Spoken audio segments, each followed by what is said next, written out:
Using the cool gear, love. No marketing. BS when you side price wash. Synth Quiz and news. So sit back, relax. Enjoy your favorite crew. Synth Geekery show. Synth Geekery's where it's at. So join the channel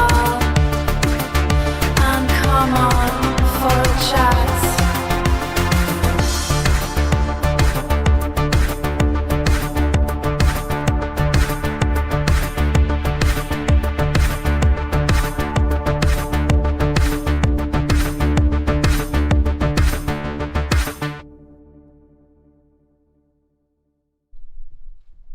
Hey, hi everyone. Welcome to Synth Geekery Show, episode 328.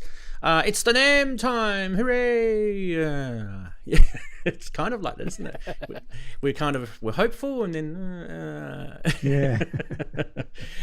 hope you guys are synthing out this week. This is what this show's about: synthesizers, drum machines, music technology, sequencers, eurorack, modular, samplers. All that sort of music technology stuff that you guys are obviously watching the show for. And we are going to talk about the stuff that's been released at NAMM. As you can see, I'm not at NAMM. If that's disappointing for you, well, you can fork out a plane ticket to fly me from Perth in Western Australia all the way to Los Angeles, and I'm more than happy to be there next year.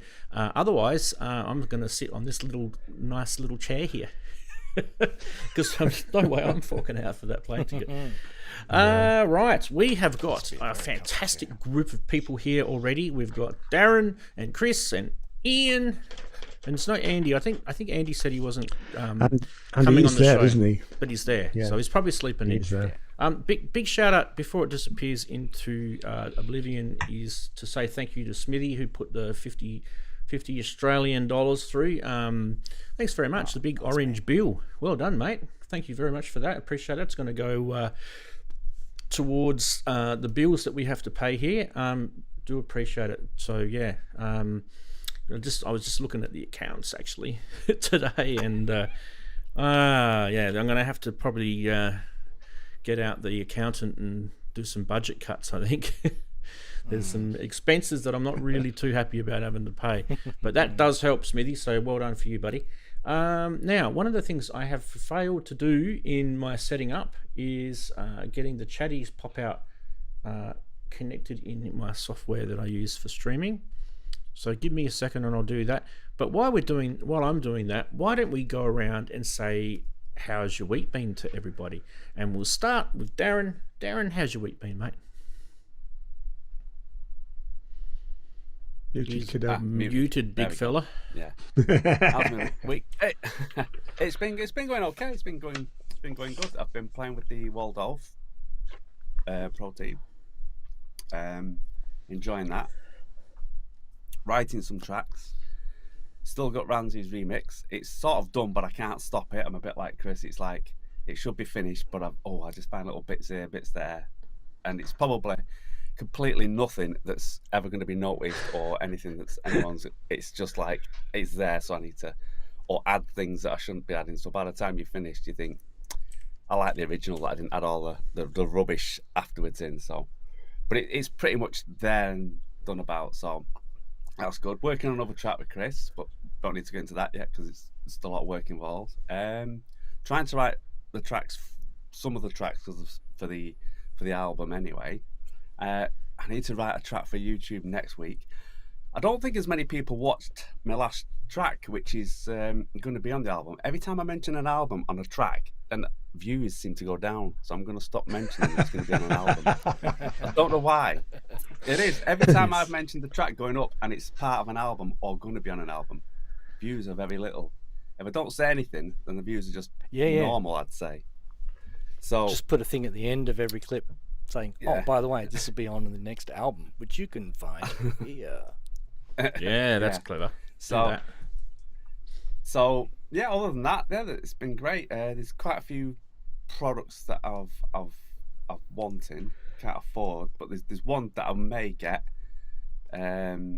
it's at NAMM. We probably won't talk about it because it's a sort of product that's we don't often talk about. So, but it's one that I might fancy. I'm waiting for my new Mac to come out as well. I think they're not coming out till June now, the Mac Mini 5. So I'm waiting for that. Hopefully I'll save up enough for that in time. It was originally going to come out in January, but they've put the Mac M5 MacBook out. I think the Mac Mini is not coming out till about June. So I'm going to wait for that. There's no point in get them on so because it'll be the same price. But other than that, yeah, everything's fine. Great, dandy. And we've got lovely sunny weather. Boo hiss. Fantastic. Fantastic. I don't mind sarcasm. Sarcasm's good. All right, we'll head over to the bit down the road. How are you, Ian? How's your week? Bit down south. Hello, everybody. Hello, good day, good afternoon, good evening. Yeah, it's raining wet and horrible here in Somerset. I didn't know the M5 MacBooks have come out, actually, because I do want to buy one of them. So that'll be... Yeah, just the first one, just the standard one, Ian, because it's the M5 MacBook and then it's the M4 Pro and Max MacBooks that have come out. Right, I'm gonna wait. As long as I've got it before Edinburgh. Ian, I need it for Edinburgh. So sorry to cut you off. I'm just going to quickly pick this up because someone's put a lovely little 10-pounder through. Bostich, thanks very much. A little something for the pot. Love the show. Great, thanks very much, buddy. That's so nice of you. Well done. Nice. Brilliant. So anyway, what's your week been like? So I did a recording session on Tuesday night. That went okay. A vocal session actually for a forthcoming album, but not probably till the end of the year. I have been given the control of Froome's Instagram account for the week. Apparently they give it over to a business or an organisation in Froome. So I've done more content for Instagram than I've ever done in my life this week, which has taken up quite a lot of time. I mean, I don't really use Instagram that much, but anyway, it's a learning curve. So I was posting lots of stuff about Sinner's music and what my day's like and all that sort of stuff. Been working on the Ranzee remix a little bit more, but it's not rare yet. Mixed and mastered the Look Stranger single, which a video will be out on Monday. It's not part of an album, it's only a single. And I've just spent the last 2 days agreeing with a 1980s new wave band to put out their album. I'll need to do a lot of work to the actual original recordings. But this, I won't say what this band is, but this band's single sells for about £300, an original single. So that'll be quite interesting to work with those guys. So anyway, that's for the future. So that's quite exciting. Yeah, I've got the tracks, but I need to stem split some of them and doing all sorts of weird and wonderful things to make it sound palatable for the 2020s, But yeah, no, good week really. Fantastic, Ian. Well done. I guess that's the cue to go to the next one. Jump to Chris. Okay, we'll do that. Hey, Chris, how's your week been? Week's not been too bad, Rance. Not too bad. The week started off a bit hot, so wasn't very conducive to being in the studio. I actually relocated my office so I could continue working to a cooler part of the house.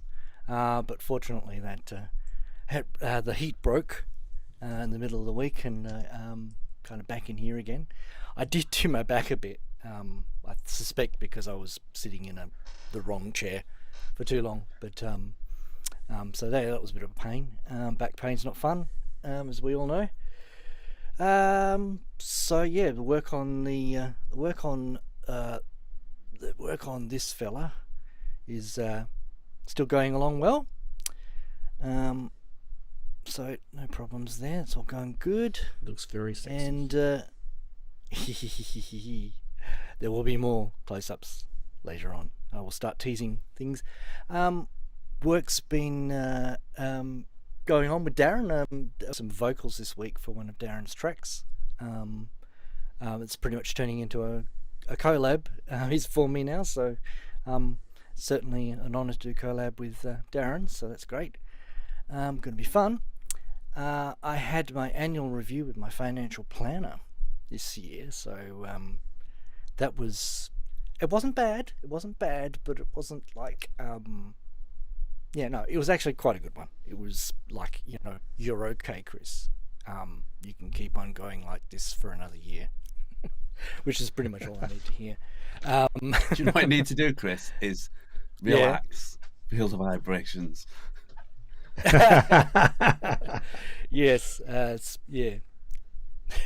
do. And what do you call it? Stop and smell the roses. I might have to do a bit of that. Relax a bit more. Have a picnic at Stonehenge or something. Yeah. I need to de-stress. So after that, so that's okay. So no financial stress there at this stage. Although I didn't tell her that I still want to buy 2 things this year for the studio. So and that hasn't changed. I still want those 2 things. So that's probably going to happen at some stage. And hopefully I'll catch up with the gear that I haven't used a lot yet. At least put them in a track that gets released later in the year, and then I'll feel a lot better about having spent some time with the gear, which is always what you intend to do when you buy them, and then you find yourself being busy with other things. Such is life. But anyway, that's pretty much my week. Back to you, Rance. Hey, back to me. Well, I'm going to tell you how my week's been. It's actually been a brilliant week. Please do. Yeah. Good one. Yay. Yeah, we never get to hear that. I got some stuff over there. I see just a couple of little boxes there. And I have been dying to open them because, there are a couple of little things that we're going to show on the show. I knew they were coming. Did a little sneak peek to Chris during the week of the box. I don't know if you worked out what it was. No, I was clueless. Okay, the cool. logo was like, I was trying to work out what the logo was. I know that logo, but I couldn't work out what it was. All right, good. And what we're gonna do is we're gonna open those things. I haven't actually used them yet, so the whole point of me doing that, which I actually believe this is the true doing things for the first time without it being rehearsed, without it being polished and edited, is the true way you can show people what a product really is like. Because even if you stumble over things, if you're not sure if the manual doesn't work for you, you get to find all those things out when you first open it. And sometimes when you edit things and polish them and put them up in these little commercial looking videos, as what these reviewers do, which, to be honest, I can't stand those videos. Actually, I've unsubscribed from a stack of YouTubers over the years because of that. Too slick. Yep, just commercial crap. Yeah, it's getting a bit too unreal. Yep. Well, that's where I will say the Waldorf protein is actually quite easy to use. It's something that you can pick up, put down. Yeah, I'll say it's quite an easy synth to use. Nice. Is yours plugged in, Daren? Because we never got to hear it last week because you did just. It's not plugged in at the moment. No, It's not plugged in at the moment. No, but I like this. I like the sounds, and you can get some nice bass out of it as well. Yeah. And you know what the wavetable stuff. You know all that wavetable stuff on XT. We do. We know what it sounds like. Anyway, maybe next week you can give us a little demo of it. We got to get on cracking with the show, so don't forget we will open those boxes during. I don't know whether it's going to be Saturday Sonority or maybe even during the news segment. I haven't even told the people that sent it to me yet that I've received it. That's how it's kind of been crazy here. But anyway, we are going to get stuck into the show. We'll start off with Synth Quiz, and then we'll get into all the other segments. Hopefully you guys enjoy it. Here we go.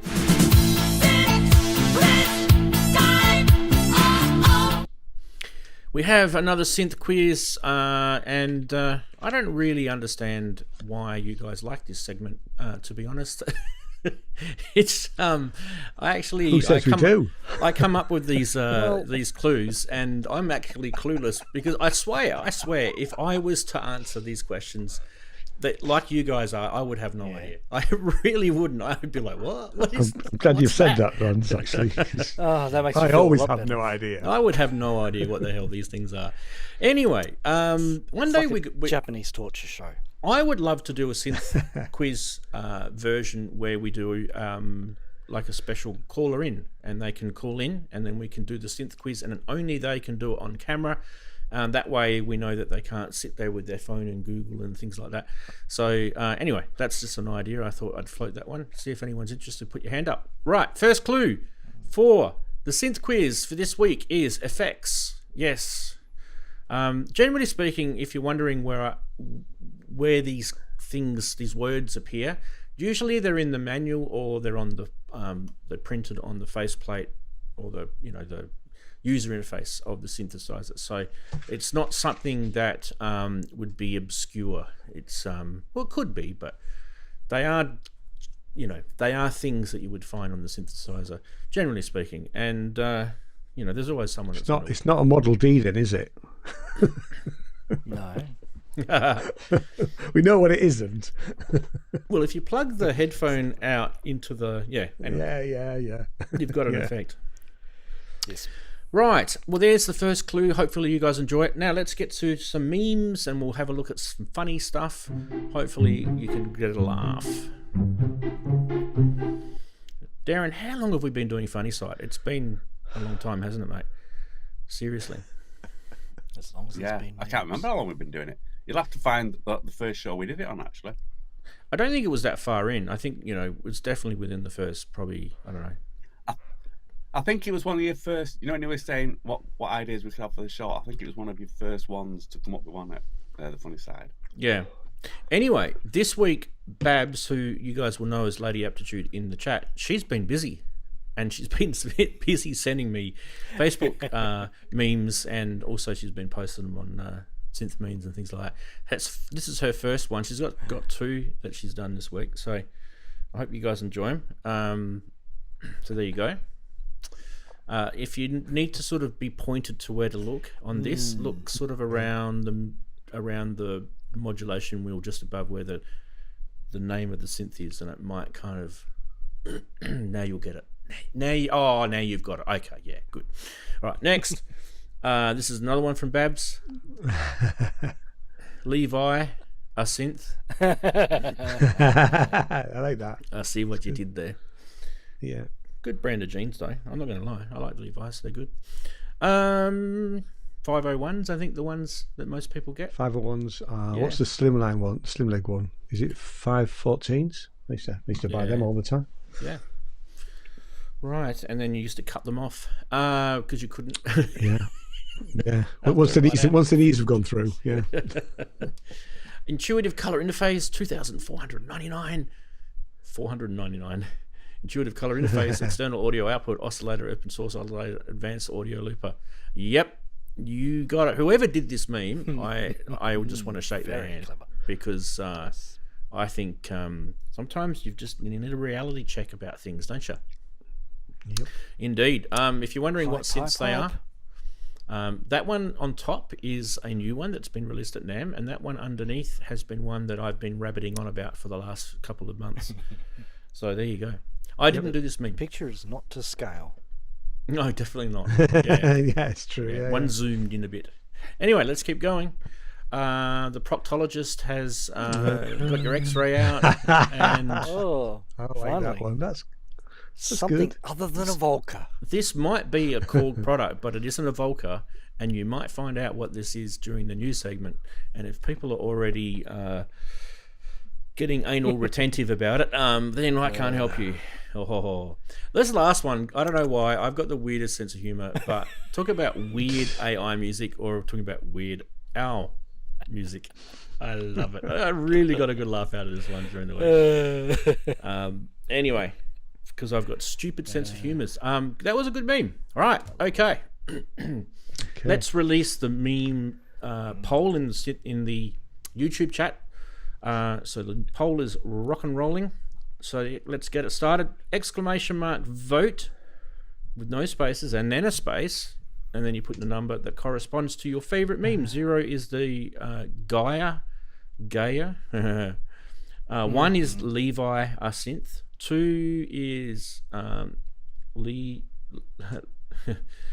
a Korg.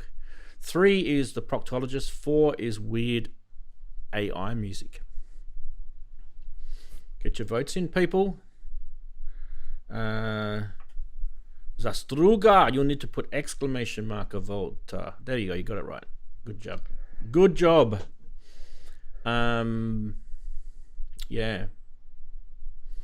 We have got 1, 2, 3, 4, 5, 6, 7, 8, 9. Oh, let's get a couple more votes in. Come on, people. There we go. There's 10 votes. I could stop the poll anytime now. We do have a definite leader.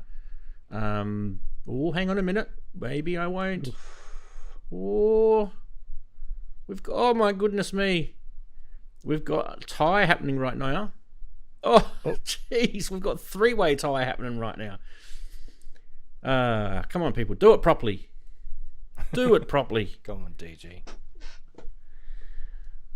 4-way tie. We literally could have a 4-way tie.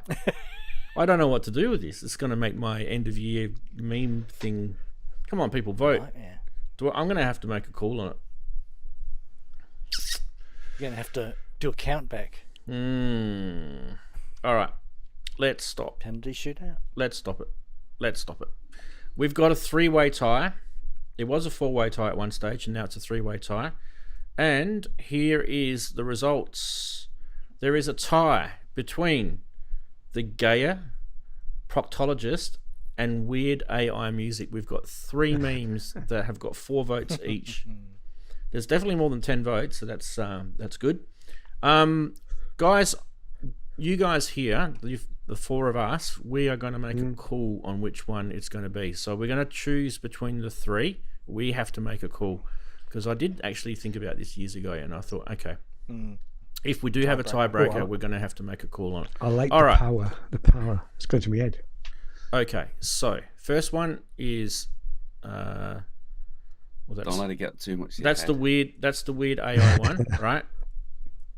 Nah. That's the Gaia one. No. Nah. And you guys are probably going to be going with that one, aren't you? Yep. That's for me. That's mine. All right, Yeah. Daren. Yeah, it's well done. Yep, I'm with that one. Yeah. Everyone's going to go for the Proctologist. Yeah. Chris. Yeah, I agree. Oh, peer pressure. I'm going to go with the weird AI. I think weird AI. So I was outvoted. So 3-1. Okay. So the winner is the Proctologist. Well done. There you go. Meme of the week. Good work, guys. I need to lie down after that. After work, that's working really hard, that, isn't it? You wait until All you the get brain to cells on are this just day. used. Yeah, exactly, yeah. That's going to open up tiebreaker. I love it. I love it. Very good. Yes. Very good indeed. Okay, we probably should get stuck into this NAMM stuff. What do you think? We've been yapping on for a while now, haven't we? When there's an elephant in a room. Absolutely. And we press this button, I think. Get out of that room.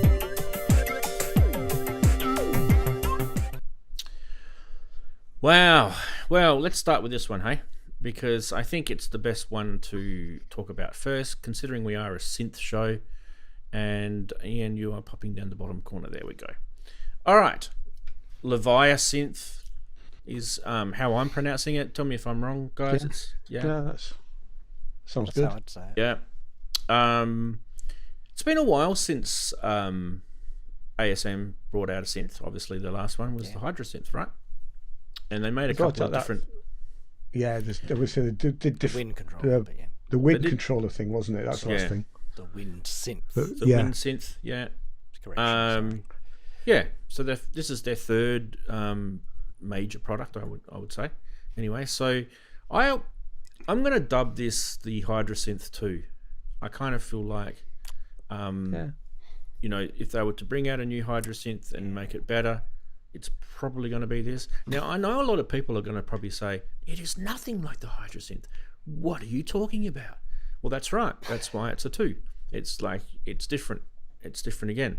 A couple of things that we love about it already, you know, it's got the meat in it that the Hydra Synth had. It's got the ribbon controller. It's got those wonderful sort of lush oscillators, digital oscillators, of course, but very, very high resolution digital oscillators. Anyway, I'm actually going to not talk about this. I want you guys to talk about it, you guys here. So Chris and Daren and Ian, tell us what you think of the Leviasynth and what part of it you like the best. Go. Well, like you say, I wouldn't say it's another Hydra synth. I know you're going to, because it's ASM only released the Hydrosynth. That was their first sort of synth one set, which everyone loved.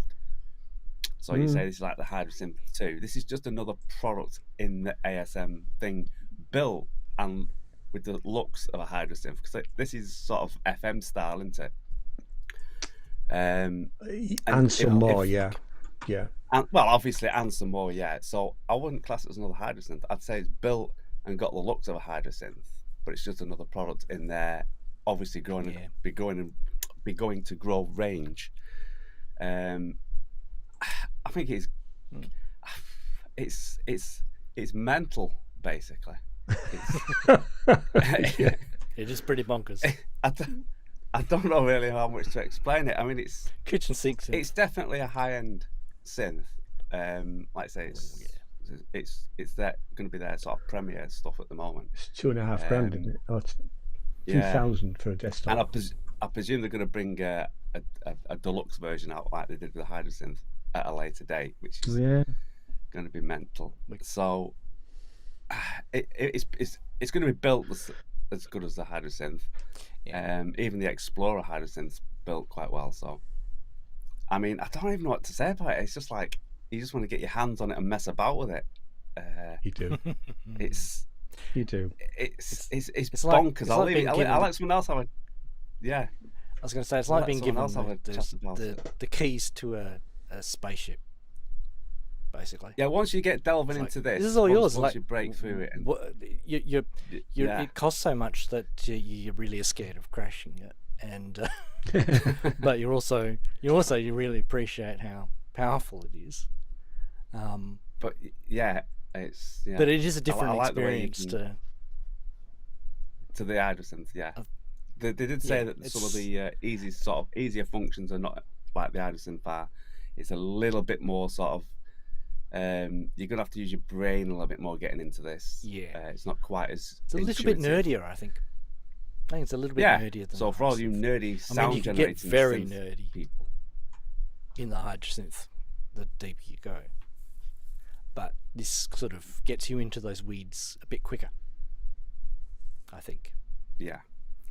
Definitely. It's definitely I'd agree with Daren. It's definitely not. I kind of agree with Daren and Ranzee here.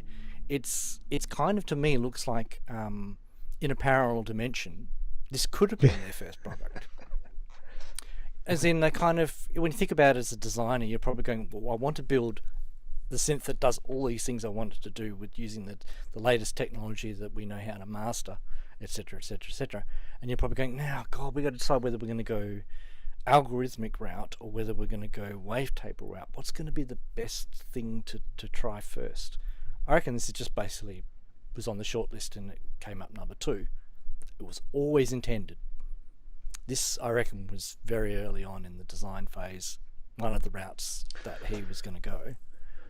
So I think this is, I mean, it's probably gone somewhere different, probably the Hydrosynths too, but I think it's definitely slightly different starting points, but they're in the same universe. I think there was something about it coming.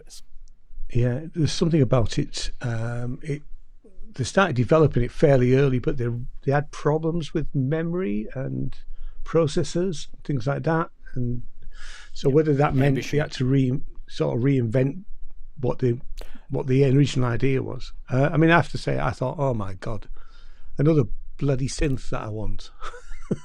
And I've got a Hydrosynth. I mean, yes, I would like to have this, but it won't be anytime soon. If anything, I'm more likely to go for the desktop version and then plug that into my Hydrosynth. Something like that. Yeah, I mean, it's pricey, isn't it? But what do you expect? I mean, knowing what the Hydrosynth is built like, the Hydrosynth is really, really well built. It's metal chassis and all the rest of it. This will be exactly the same. It's interesting that they've got rid of the mutators, haven't they? And they're doing something else. But I want to play with it. Yeah. All right. Yeah. Well, now that you guys have had your little say, I'll tell you why I think it's the Hydrasynth 2.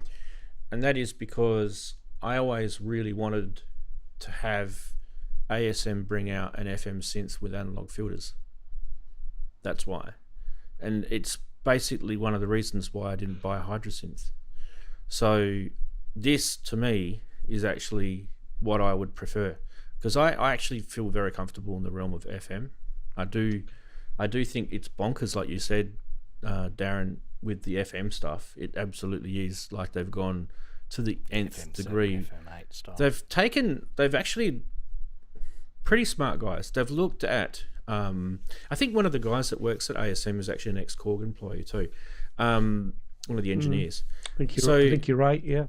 They've looked at the OP6, and this is something that I forget. I think it was Ken that might have mentioned this. I'm not sure if it was Ken Flux Pierce that said this, or was it Glenn Darcy? It might have been. Anyway, they looked at the OP6 and they said, "Hey, this is a really good step in the right direction for FM. It really is." Like Korg, It absolutely is. even actually the Volca FM was a step in the right direction for FM. So Korg have actually taken 2 steps in the right direction. And so what these guys have done, and they've gone, okay, well, what can we do to make FM more accessible, but at the same time, let's not take away from people who absolutely know their FM synthesis, and give them all the tools that's there as well. And then on top of that, let's reward people, because I feel FM has to have an analog filter. I just feel that is something that it's always missed. And there's a lot of synths out there that have had FM put in them, and Yamaha have brought out so many different iterations of their FM synth, and not once have they ever put an analog filter in their stuff. It's always been digital. And you guys might disagree with me. You might think that the high resolution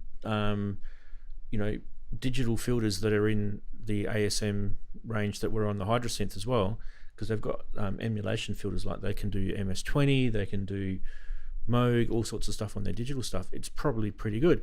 Yeah, but FM through analog behaves differently than an algorithm through another algorithm.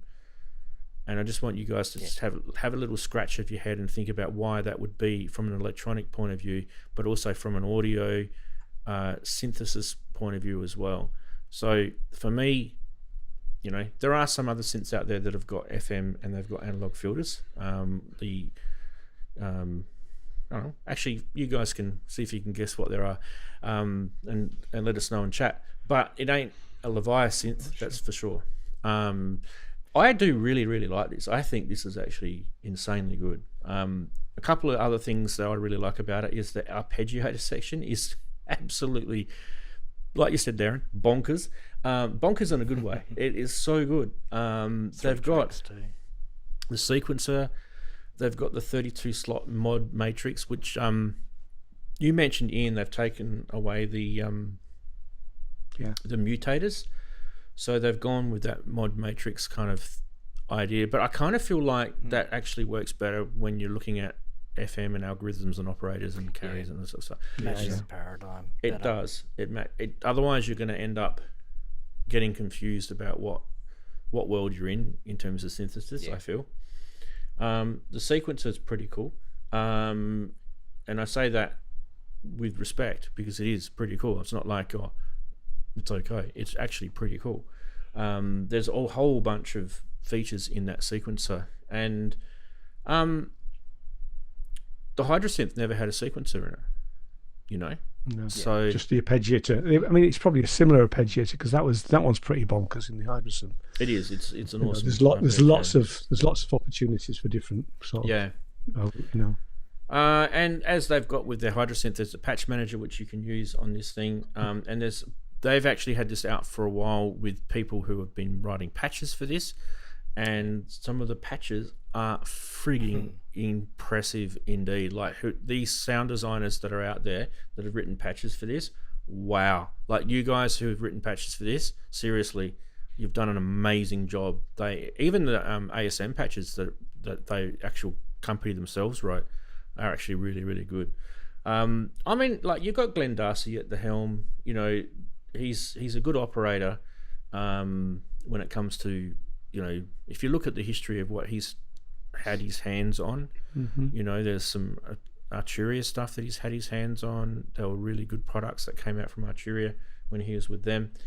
So yeah, you know, this is a really good synth. And you guys mentioned the price. I actually didn't think it was expensive. $2,499 US. It's 3,299 euros. I didn't think it was expensive. It's the premier. It's their flagship synth. It's going to be top tier. It's a bloody. It is weird though. The pricing seems to be different in different territories, because here, Thomann are doing it at 2,900. So basically £3,000. Yeah. I'll so give you guys the link to Thomann. Actually, I'll do that now in the chat. Yeah. So it depends where you buy it. I mean, and actually the stock's going to be pretty quick. So they're saying 1 to 2 weeks. You know. So if I click on that link that I've just posted in chat, it's got Aussie dollars here. 3,579 Aussie dollars. Is that right? No, that can't be right. British pounds. Let's have a look. 2,622 British pounds in.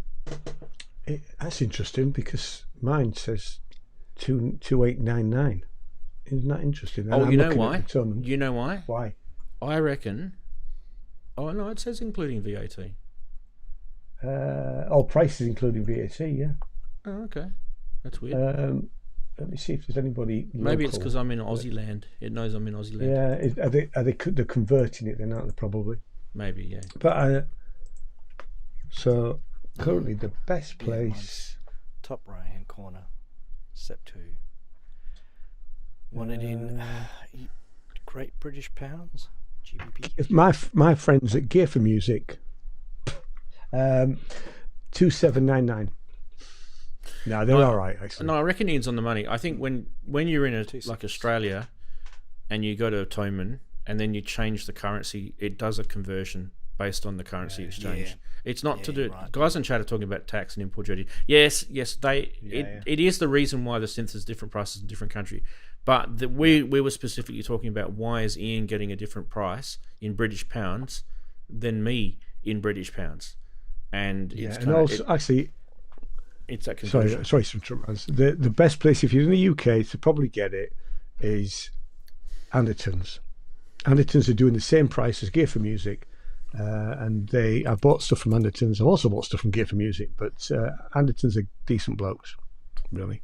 So if you're going to get it from them, and they've apparently got it in stock. Well, you can't even get it according to their website. In the big retail. Oh no, I'm lying to you. Pre-order. 1st of March, a month away, so Thomann will have it earlier by the looks of it. Now, for those people who have watched the show and have never ever heard of this synth and are just going, what are you guys talking about? What's this Leviathan? I want to hear this thing. I'm going to give you a little demo. It's from the ASM guys themselves. So we'll just play the first bit in the intro. All sounds from the synth, by the way. Hi, I'm Glenn Darcy, CEO of Ash & Sound Machines. Today, I'm very proud to introduce our brand new 16-voice, 8-oscillator, algorithmic synthesizer with analog filters, the Leviathan.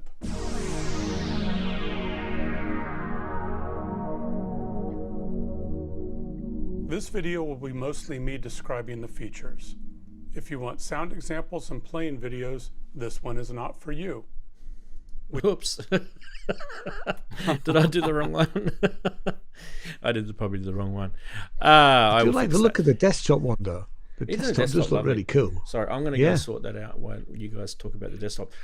Just one thing too. One of my favourite FM tracks that I love, which was written by Leonard, was that Madonna song.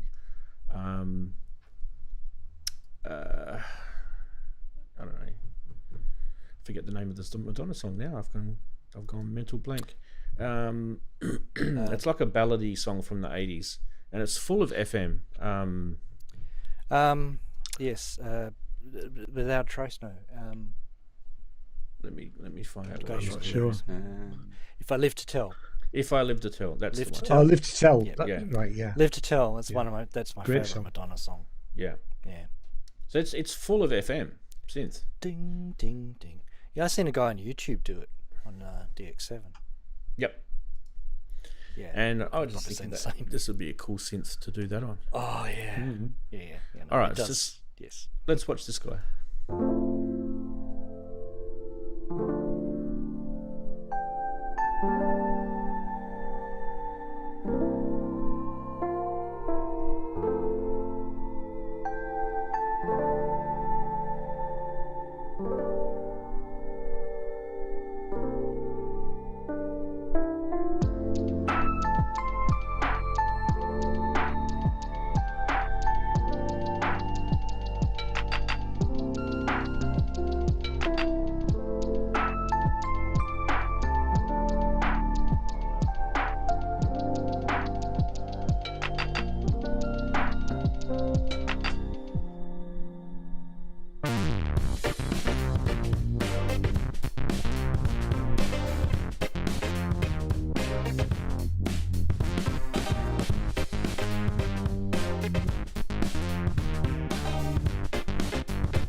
There we go. It's a bit of a taste of what she sounds like. And this is just like a tiny little corner of obviously what this thing can do.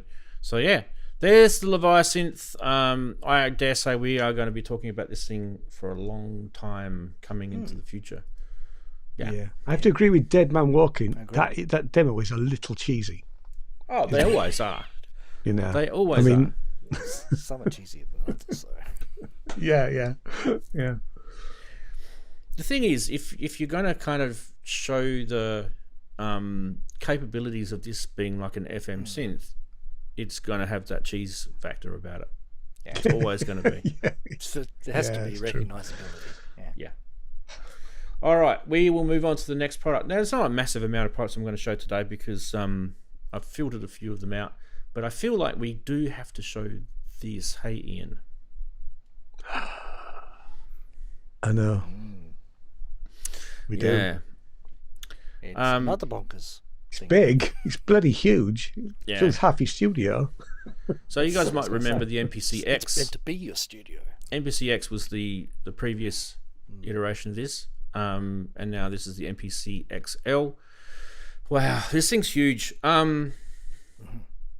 Where do I start is the question. Where do I start indeed? Huge. Basically, everything that you've got in your MPC in is in this. Yep. Okay. You can do everything this can do, right? Yep. So you're not missing out on anything. Really, to be fair, what this does is this expands controls to the control surface and gives you, it's like it's exploded controls out onto a control surface for you, and it's giving you like a lot more hands-on control. And some people would say, that's friggin' awesome, I need to be able to, you know, I'll work with this baby, I need something in my studio. And other people will go, this thing is like too much, it's over the top, it's huge. Too busy. So in that, if you're that person that's just the last one, then you need the MPC Live 3, because that one is more compact. It's got everything under this can do under the hood. So that's the cool thing about Akai. They've got sort of a product that fits two different sort of users, I guess. One is more sort of a studio product, and the other one is more kind of, you know, portable and intuitive. I could see this as somebody's studio with a pair of active monitors and a controller keyboard. Yeah, And that's it. that's it. Nothing else. Yeah, they could Yeah. do it. Yeah, Yeah. Akai would love you doing that. Yeah. Anyway, one of the couple of things to sort of point out here are the two top left and top right areas. So I mean, you can see that sort of Like stuff an audio interface. in the actual screens of the software, which is in the middle. Yeah. But what they've done is they've brought those controls out so that you can actually, use them to a degree without having to, jump through screens. So the one on the right-hand side is basically your audio channels, and you've got controls over that. And it's got nice little LED VU meters that you can see the levels and things like that on. And the one on the left, I've lost my notes now. The one on the left is the track control thing. So you've got controls over tracks and submixers and outputs and things like that. Yeah. Okay. So a couple of other things. Connectivity on the back is pretty insane. There are 2 XLR TRS combo inputs for microphone and line level gear, equipped with phantom power. There are 2 1/4 inch or 6.35 millimeter TRS inputs dedicated for line level inputs 3 and 4. There are 2 RCA phono inputs for connecting turntables, including the ground lug that you get. There's main outputs left and right, which are 2 1/4 inch TRS balanced for your main monitors. There's assignable line outputs 3 to 8. I might get that. Actually, no. It'll show a photo of it in the video in a sec. You'll see it. It's got 8 1/8 inch or 3.5 millimeter stereo CV outputs, providing 16 total CV gate channels for modular gear, and each one of them is assignable. So you don't have to have CV and gate on each. You can have all CV if you want, or all gate if you want. So they're all completely individually assignable. That's insane. That's 16 different assignable control voltage outputs. That makes this thing, wanting to play with your modular. MIDI, it's got 2 5-pin MIDI inputs, and 4 5-pin MIDI outputs. So there's a whole bunch of MIDI DIN on the back of this. It's got 2 USB ports, it's got 3 USB ports. A USB-C for connecting to your computer and your audio, and use this as an audio interface, and 2 USB-As for having external gear connecting into this, like Ian mentioned before.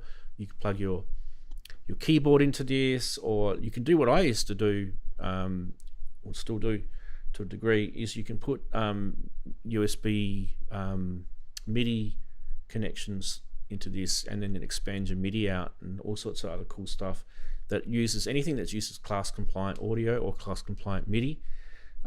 Is really, really cool.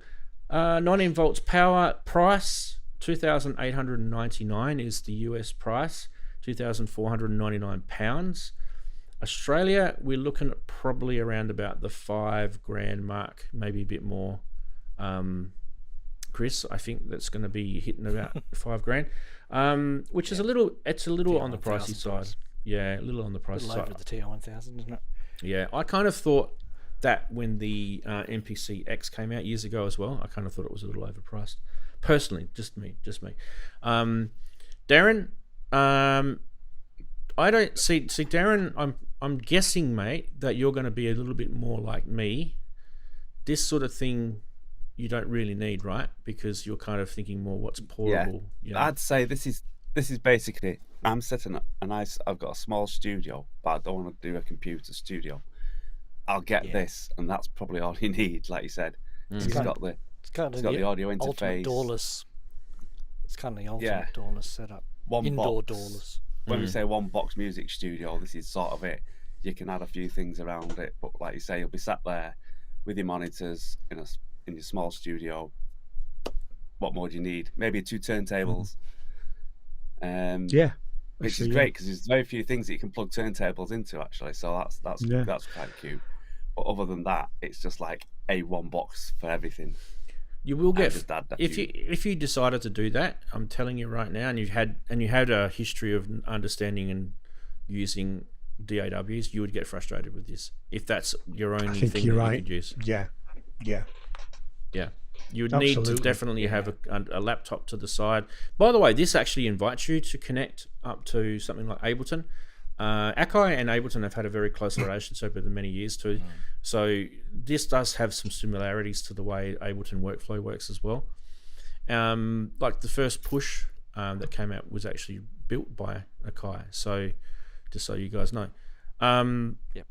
you can actually launch Ableton clips from inside this with the Ableton link connection on this. So there's some actual benefits to not just limiting yourself to this, because I do feel like you'll get frustrated. Right, let's have a little look at the video. I think Andy Mack's on this video. Andy's pretty cool. Let's have a look. Video.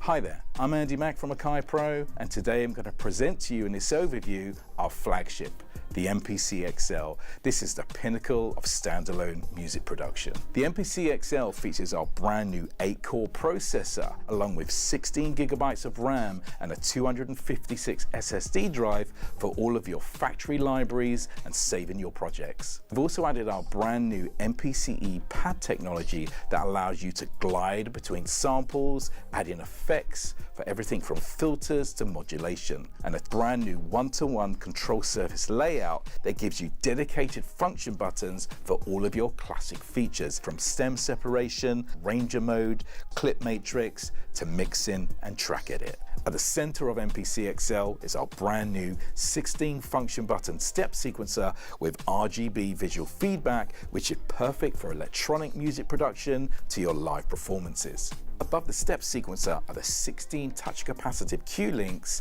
with visual OLED displays, giving you instant feedback of all of your parameters for controlling your plugins through to mixing your tracks. For the first time on an MPC, we've introduced the XL channel command. This gives you instant access to your tracks, your subgroups, your send and returns, to your outputs, along with solo and mute, and you can also arm your tracks and add effects, and dedicated encoder for all of your track volumes. XL introduces our brand new touch strip. We have 2 buttons so you can access the touch effects, and if you hold down touch strip, you can see all the different modes available, everything from pitch bend to track levels to the brand new note strum. In the upper right, we have tactile controls for all of our audio inputs and outputs. This includes visual metering for monitoring all of our levels, along with dedicated buttons for your phantom power and for selecting your inputs and outputs on the front and rear of the XL. Now that I've given you an overview of the hardware, let's dive in and start making some beats. All right, there we go. I actually think that was a pretty good overview. I don't think we need to watch him make the beats. I agree. Daren, more of a question for us because we're Akai Force owners. Do you remember how we kind of predicted that they would bring out a big flagship thing? We knew that they would. Here it is. Now, I don't know if you've watched the rest of the video. He does go in and show how to do clip launching in this. It's pretty much what the Force has got, and you've got those touch strips across the top. It's exactly the same way the Force looks with the little OLED displays. And you've got it's like we were saying a while back, when we said that they probably won't bring another Force out. They're going to smash the two together. Yeah, a big on steroids way, and this is what they've done basically. Isn't it? Yeah.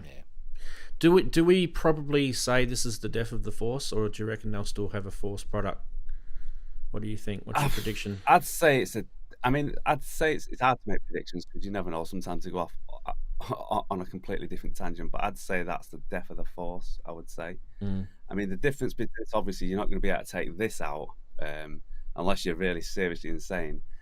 I'll give you kudos if you do take it out on an EMOM. But I think challenge there from Daren. I think it is probably the death of the Force. I mean, never say never, because you know what happens. Sometimes they just come out from nowhere and go, "Hey, it's a Force 2. You weren't expecting this," and we go, "You're right, we wasn't." But I think it probably is the death of the Force. I think they're going to stay with the MPC, and this will be like your sort of home studio workstation style. I tell you, I don't think it's got built-in speakers, is it? No. I can't think so. see it. I have to say that the built-in speakers on the MPC Live 3 are absolutely superb. Yeah. They're great. I mean, I haven't plugged it into anything else. I've used headphones, when I'm recording, but the speakers are good enough for just creating music. You would mix on them, but Cool. they're better than a lot of things that I've seen. A lot of portable things. That's why what I mean. That's why I see the MPC is sort of like the mobile version. Okay, it's not the most mobile, but it's mobile. This is like you have your one desk and it's set in there, a bit like you had a few keyboards around him. This is your control room. Yeah, you might have a laptop, Absolutely. but this is your basic control room. Yeah. I mean, don't get me wrong. This thing is killer. Like, I would absolutely love to have this. This is fantastic. The amount of hands-on control because I know the ecosystem of MPC, and I also know the ecosystem of Force, and I've very closely followed their journey. And I've had my MPC Live since 2017. And I've had my Force for a long time. I have to say, like, Daren, I think we are actually probably lucky that we've got a Force because I actually still really like them. I think they're an amazing product. They've definitely got limitations. But they're actually really, it might really become good. a classic. Yeah. MPCs, you can still get them, and the Force was like a one-off, and it's may never to be seen again. Yeah, it might have its little sort of experiment. little spot. Yeah. Anyway, so the price-wise, there's a few people in chat saying that this is kind of what they used to charge for the MPC 2000 XL back in the day. Yeah, they probably did. I don't remember that far back. It was a long time ago. But yeah, I kind of feel it's justified, the price. I don't think it's crazy. But for me, I'm the same as Ian. I've got an MPC Live 1 here. It still works. There's nothing wrong with it. And Ian, you should be hoping that yours will last just as long as mine has. I hope so. Yeah. I'm very keen to get an MPC Live 3. I feel like it's enough of an upgrade now for me to go across to the new one. And because that, for two reasons, I think that the processor, I think you get 8 gig of RAM on yours, don't you? They do. Yeah. So there's another big difference. This has got 16 gig, so it's got a bit more headroom if you want to load a lot more sort of samples and stuff. And I had to put an external SSD in it as well, which is you do that. You would do that with this as well. They'll have an MPC. Oh, right, okay. This will have an external, not an external, an internal SSD drive on here that you can get in. I think he does talk about it in the video. But yeah, for me, I feel like the new MPC 3, I love anything to do with extra sort of controllability. So the XY pads and the touch strips are insanely good. They've just done a firmware update this week. They've gone to 3.7 from 3.6, and it's mainly about making it easier to program the pads. Right. There's a few other little bits and pieces, a couple of bug fixes, but so I've not explored that yet in any great detail. But fundamentally, that's what I got out of the update. Nice. There you go. I did that a couple of days ago. I noticed there was also a firmware update for the Force too, Daren. That's just come out. He's disappeared. Oh no, here he is. He's back. I haven't actually put it on yet, so I have to do that. Yeah. My Force is just sitting on the floor at the moment here because I've actually got something on my desk. Can I ask for a question and clarification? Go. The CPU in this is the same, is it? As the it's an 8-core. It should be. I think yours is an 8-core, isn't it, Ian? Yeah, it is. Yeah. Yeah. Okay. It should be, because that would be a bit bonkers if they had a different CPU. It would. Well, I thought it was more. I thought the way they described it. Let me just have a look at my notes. I'm not sure. It's probably not. No, they're both 8-core, aren't they? I think no, it's 256 gig on board. They're using the Gen 2 same 8-core processor. Okay, it's the same. Yeah. It's the same technology. Yeah. Okay. Understood. So they're not doing an Apple where they've got an M1 and an M1X or M4X or whatever they were called. Yes. They could. I mean, aren't these ARM processors anyway? I'm pretty sure there are, aren't they? these guys are using ARM now. I'd start out of the CPU game. I actually don't know. The CPU, I haven't got anywhere near to, maxing it out on anything that I've been doing so far, because it's got a little CPU thing that you can go to on the menu every time to check.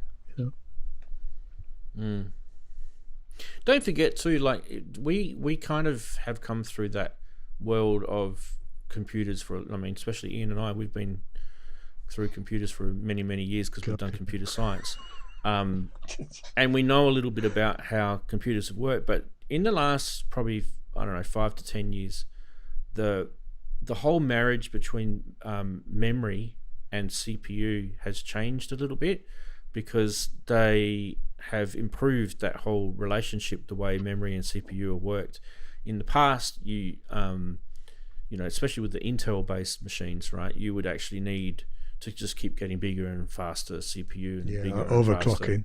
Faster. Memory. Whereas when ARM started to do, especially with Apple with their M1 series and M series, I should say, the way the memory worked, you actually didn't need as much memory as you used to. So the theory I've been told with Akai is they're saying 8 gig and 16 gig is insanely heaps for this machine, because you're not using it to surf the web and watch YouTube videos and check your emails and things like that. It's literally just dedicated. Doing the job of sampling and arranging and clip launching and that sort of stuff. So it's what do I say? It's tuned. The software is tuned to only run the things that it needs to run. It doesn't have a whole bunch of other stuff running in the background like your phone does or like your PC does, right? It's not a generic OS. It's a specific OS, music production operating system. Yeah. I mean, it's probably got its roots from Linux and those sort of things back in when they first started developing it.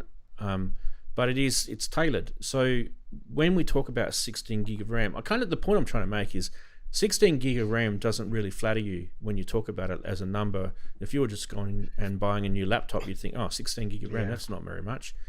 But with these sort of standalone devices that are music production, it is a massive amount. It is huge. And people probably don't realize how big that is until they actually start using these things, because you find that you have this quite big void of resources. You're not looking at, you look at your phone and you go, okay, I've got friggin' 50% is used up by Facebook. What? It's massively bloated. Yes. Yeah, Android and iOS aren't exactly. And look at all the scribble scripts on there. It's a scribble script delight. Oh yeah, absolutely, Daren. You'd love that. Yeah, and also you touch them. Sitting looking at them. Little momentary touch on them, right? And then you can actually hold the screen comes up with a little pop up, and then you can actually scroll across and touch what you want to change it to. So one of the things I love about the Force was that feature. Hey, so you could go, all right, I want it to be, I want it to show the volume on each track, or I want it to show something else. It was very quickly able to do it. Anyway, I don't know if I'll ever buy this. I'd love to, but I don't really see. Personally, I don't really see I need to buy it. I'm probably more space for it. Probably not space for it, and I'm probably more an MPC Live person. I like the whole idea of. I have to say, that currently the MPC Live lives right in front of you. You can't see it because but it's literally just here all the time, right there. Good, it's just great. Yep, don't take it away. And the Force is here. Normally, I've just got some. I'm just doing some other work at the moment over on the right, but the Force is always here on the right. I've got a couple of keyboard controllers there, MPC Live on the left, and in the middle here I use this for videoing, and you guys will see why in a minute. But sometimes I'll put for the last few weeks I've had the Korg Micro Korg 2 sitting right here in front of me. It's actually just sitting down there at the moment. But yeah, if I had this would probably be maybe just where the MPC Live is. It's probably a perfect little fit there. I don't know. It's really cool. All right, and chatties have been saying some nice things as well. I think some people are saying it's not for me. I get it. Good. There's a joke there. I won't go there. But yeah, you know, I've talked to a few people over the years, and the people that have bought the MPC X have all said to me that they were really happy with that product. And then it got to the point where it started getting tired, and they were quite happy to hear the news, obviously, that they've brought an update out for it. And so I think it's probably around 8 years old, the MPC X. So when you think about it, 8 years, It's due. I don't think there's a problem in doing that. I know some people who have bought MPC X's only a few years ago. Even those people would still probably feel like, yeah, it's time for an update, hardware update, that is, because you have to understand, they've done thousands of software updates on these things over the years. So all the different versions, all the tiny little firmware updates. Yeah, cool. Okay, next we got to talk about this, don't we? We do. We're actually going to talk about this twice today on the show. Just keep that one in the back of your mind. Anyway, for now, obviously we saw this thing a few years ago being teased at Super Booth, didn't we? Because this is called Berlin. This is called Berlin's product. Yeah, we've seen it teased twice. Two Super Booths we saw. A very early version and then slightly more evolved version. And this is very close to that. Quite close to the last one we saw, I think. Yeah. Well, Yeah, it is. physical modeling, you know, it's a tricky realm to get into, isn't it? The physical modeling stuff. I don't know. I kind of I'm scratching my head when I see this and I'm reading about it. I guess this is probably one of these products that I won't really fully know whether I like it until I actually touch one and play with it, because the videos, I get a bit confused about where they're heading. Does that make sense? Like, you watch videos, there's only a few, right? But you kind of get a bit confused about what is it that you're heading to with this. Yeah, it's one thing to look at them as like exploring, but if you're looking at it from a music production point of view, it is a bit head scratching, because you're going, where are you going with this? Yeah. It's like you're kind of not inside their heads. You don't know what they're imagining. Makes it a little harder to sort of get it. I remember being quite excited by the original prototype of this, but now that it's actually here, I have to say I'm slightly underwhelmed. It's 1 octave, which, you know, I mean, Lou Pop's video nailed it for me. You know, you need to sort of, you know, a pedal to actually, or be able to change the times. The other thing he mentioned was the fact that the noise floor is quite high, so it's quite noisy. You know, I should be all over this, and it is straying really into. Yeah, I think it's straying into Soma territory, but I think, if I'm honest, I think it's too expensive for what it. You know, I know that it's something new, but I make it 2 octaves and then it's probably worth it. Maybe they might make a bigger version of it, Ian. I mean, it is still pretty big. It is reasonably big. Like, it looks small, but it is actually bigger than you think. It doesn't. The sounds don't blow me away unless you put pedals with it. Well, the thing with the sounds, this is where I'm. I just want them to hit it with a little xylophone hammer. The head scratching part with the sounds, right? Yeah. It's supposed to be physical modeling and synthesis together, right? So that's kind of its draw card. Okay, so you've got physical modeling and you've got synthesis together, and therefore we should be able to make, you know, some interesting sounds. And you kind of think, okay, well, what experience have we got with products like that? And the one that I kind of lean to is Rings from Mutable Instruments. Was always a good one, because I felt like, I mean, that was purely just eurorack control voltage and, you know, mucking around with sliders and stuff. But I don't know, this is where I'm kind of, maybe I'm not seeing enough of the information about this, but Is this limited? Is that kind of what you're saying, Ian? Is it kind of limited in its sonic palette? I think it certainly is. You know, certainly the sounds that I've heard from it. I mean, I haven't watched a lot of videos. I watched most of Loopop's video, and I saw the original sort of Korg demo that they put out. Yeah, and I mean, the sounds don't blow me away of it on its own, unless you actually start to, you know, stick with the pedals with it. Yeah. Well, let's have a look at the sounds. This is the little Korg video that they brought out. It only goes for 20 seconds, and you'll see exactly what Ian means.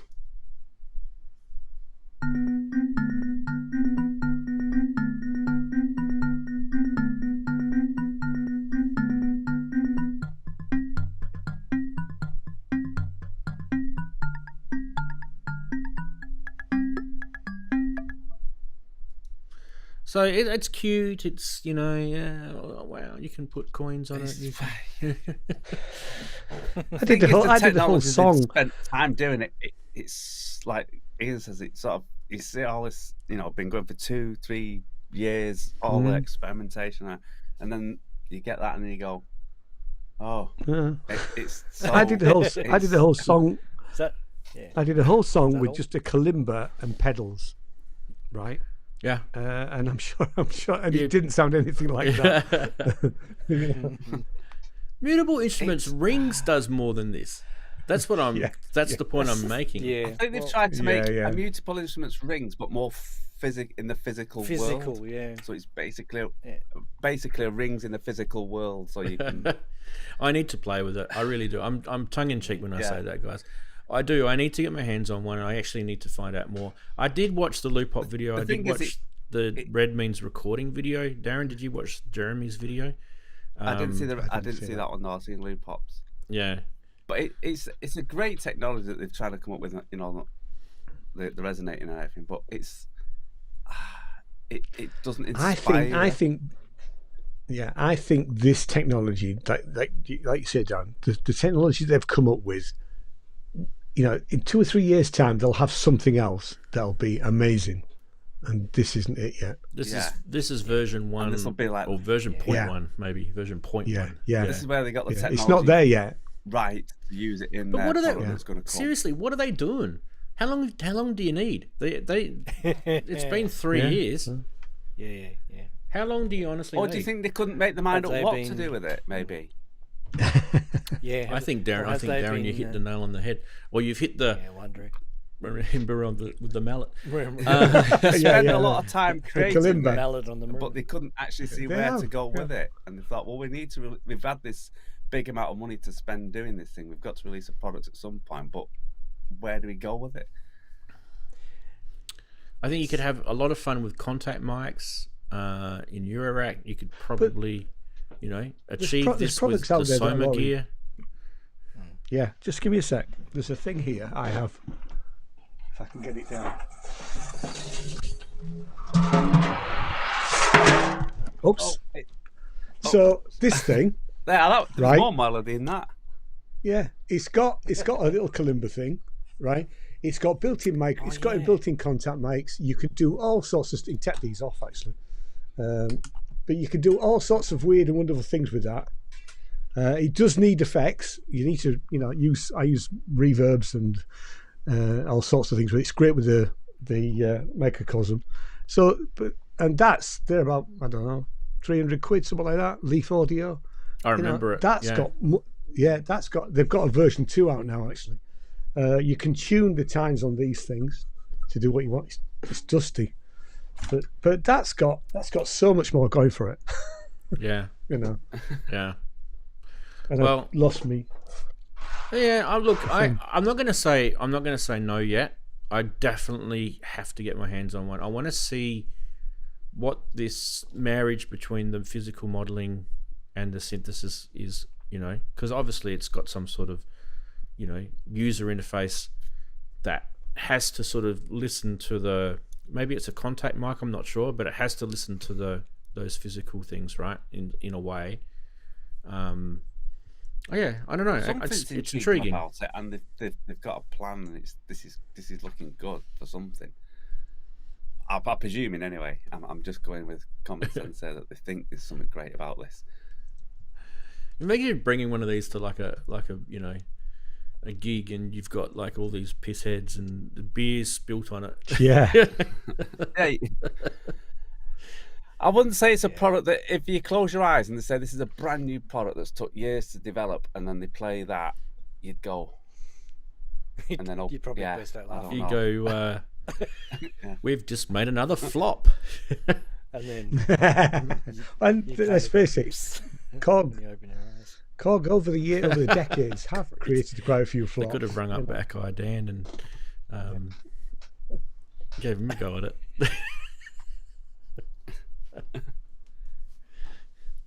Oh, I'm sorry. I'm sorry. Maybe the guy from Behringer who does all that. He gets really into. Oh wow! Yes, that guy. Yes. Oh, the guy with the yeah. I got in trouble for saying that he needed to see a dentist. That guy. Ooh. Yeah. Very sensitive about it. I know. Yeah. Anyway, let's move on. The next one is kind of more just me thinking, ooh, this is interesting, and you'll see why, because it's a BBD.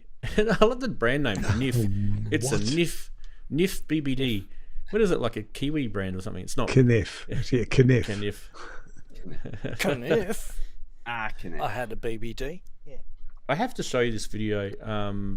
Jonty's the guy. His last name is Kniff, or Niff, if it's a silent K. Check this video out. It's actually really cool. Right, here we go. What does this do? Look at the interface on this baby. It's got valves.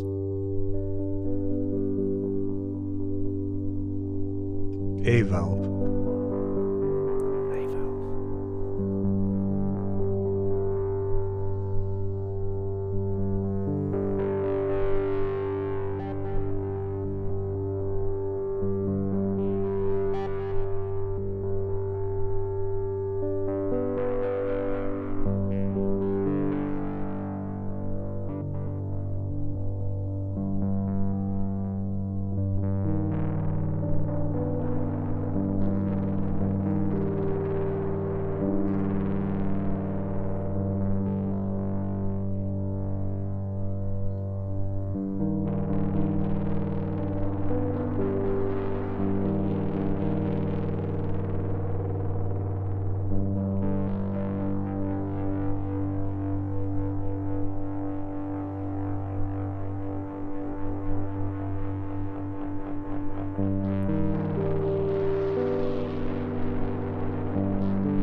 That is delicious, isn't it? Like, seriously, that is delicious.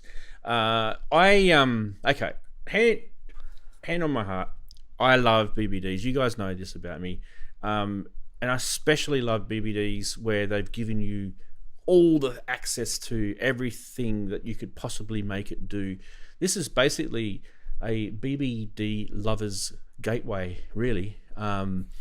Actually, one of the things that sort of got me into loving BBDs, I wrote this track years ago called The Apology, and I used just one synthesizer, and it was like a challenge to myself. I thought, okay, I'll write this track, I'll pick a synthesizer that I think is going to really kind of challenge me to be sonically musical in any way. So I chose the Bass Station 2, and I wrote this track called The Apology. And I thought, okay, when I write this track, I need to have some sort of emotional content. So I decided to write it about the stolen generation, which is a thing that happened in Australia where children were taken away from their mothers because there's a couple of different versions of stolen generation. In the case of my family, I actually have a sister, and I've never met her. And so the track was about the fact that I've actually got a sister that was born 7 years before me, and she was taken away from my mother and adopted off to another family. And I used BBD and distortion from the feedback of a BBD to create the different sonic timbres that you don't get out of the synth on its own. I mean, a Bass Station 2 has a couple of cool little features in it where it's got it's got an overdrive and a distortion circuit in it, so you can overdrive the filter, and then there's also a distortion effect in the synth. But on top of that, then you can kind of get these really interesting things that you can do with BBD. And then I'm looking at this today, and I'm watching that video, and I'm like, wow, this is exactly, I would have loved to have had that at the time, because I couldn't do everything I wanted to do at the time. But just, wow, look at all that coolness, delay modes, drive. The only criticism I've got, Jonty, of your product is that the distortion and the drive knobs don't go to 11, they go to 10. Sacrilege. Otherwise, I absolutely love this thing. I'll be definitely in contact with this guy. I could just see that little box sitting there next to my modular. Little nice bit of wood as well. Yeah, absolutely. I mean, obviously, looking at it, you've got sort of you do have some control voltage connection into this. It's not just audio and fiddle around with some knobs. And obviously, it's got some valve. Yeah, I was going to say something? It's got the valve stuff. Yeah. Sorry, I'll shut up. Yeah, no, you can. You go. You tell us what you know about it.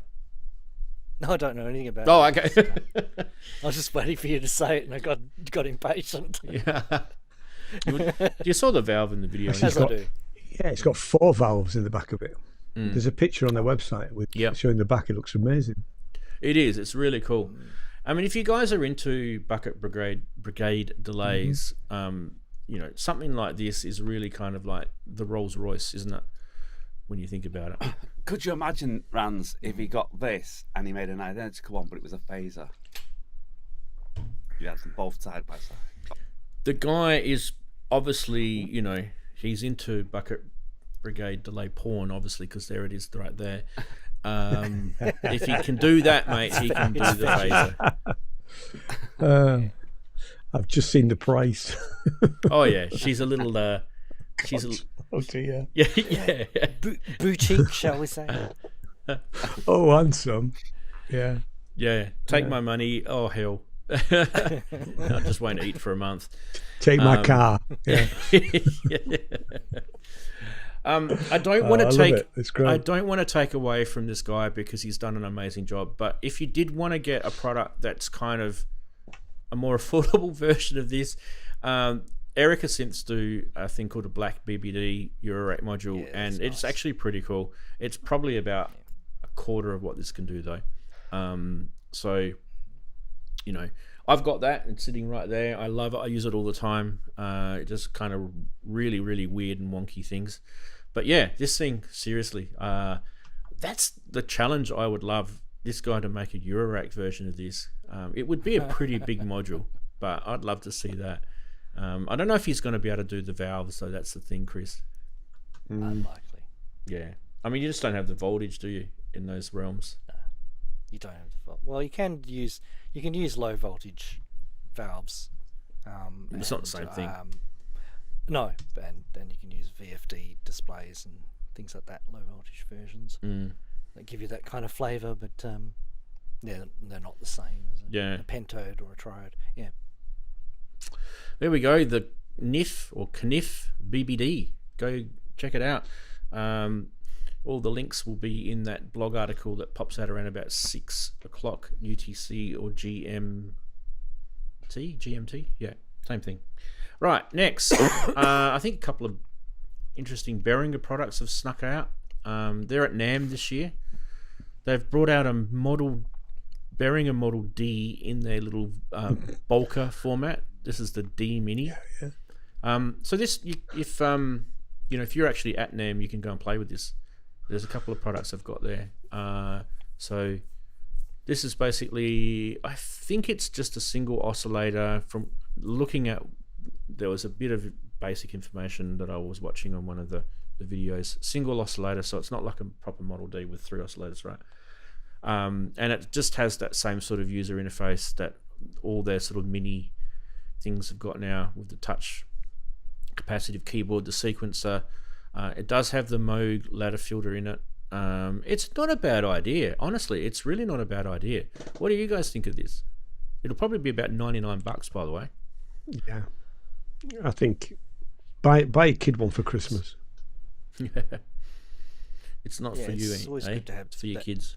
No, it's not. It's not definitely not for me. But I think anything that makes this sort of thing more accessible to younger people, Yeah. really, and because they've got a whole range of these sort of things, which is great, you know.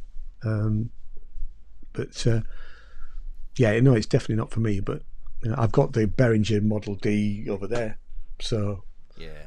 which I think is really, really good. Once I got it, you know, calibrated. I'm assuming I don't have to do that with this. It's interesting actually. It's kind of a bit like a, with just one oscillator and one filter. It's a bit like the stage inside the Spectrophone, that my vocoder from Moog, because that's all it has, a single oscillator and a filter bank. So whereas this is single oscillator, so it's kind of that. It would kind of educate you in terms of what you can do with, you know, things like pulse modulation and to get that bigger sound than you Actually, stick them in schools. but also Get kids to play with them in schools. that That would be great, actually, because they're cheap, actually. Yeah. So Behringer, give them to schools. Okay. Although probably going to have to change it from being a D mini, it'd have to be an A mini, wouldn't it? Don't want to get a D in your class. D for dunce, you mean?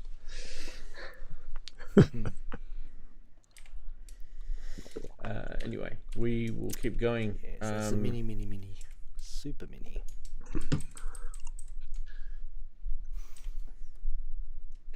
Just give me a second. I'm just getting something ready here.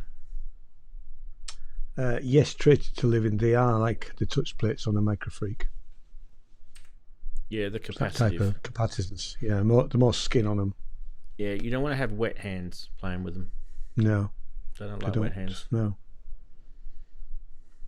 All And right. some people don't get on with those capacitant. Oh, I could say it. Those type of keyboards. They're okay. They're okay. Capacitant. Yeah, see, I still can't say it. Capacitors. Yeah, Capacitors. yeah. Keyboard. Capacitance. Yeah. Oh, All right. yeah.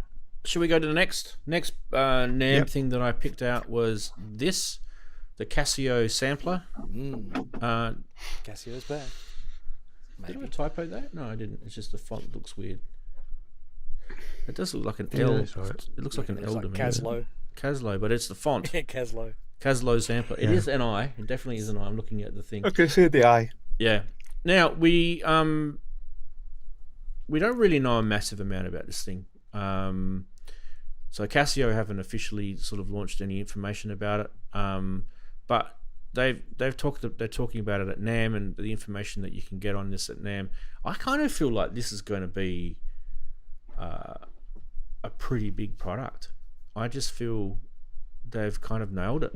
There's some coolness about this. It's got Casio make calculators, right? And the first thing that came to my mind was, geez, these guys have just got a calculator shell, and they really, you know, and they've put a sampler in it. And I thought, genius, you know, why not?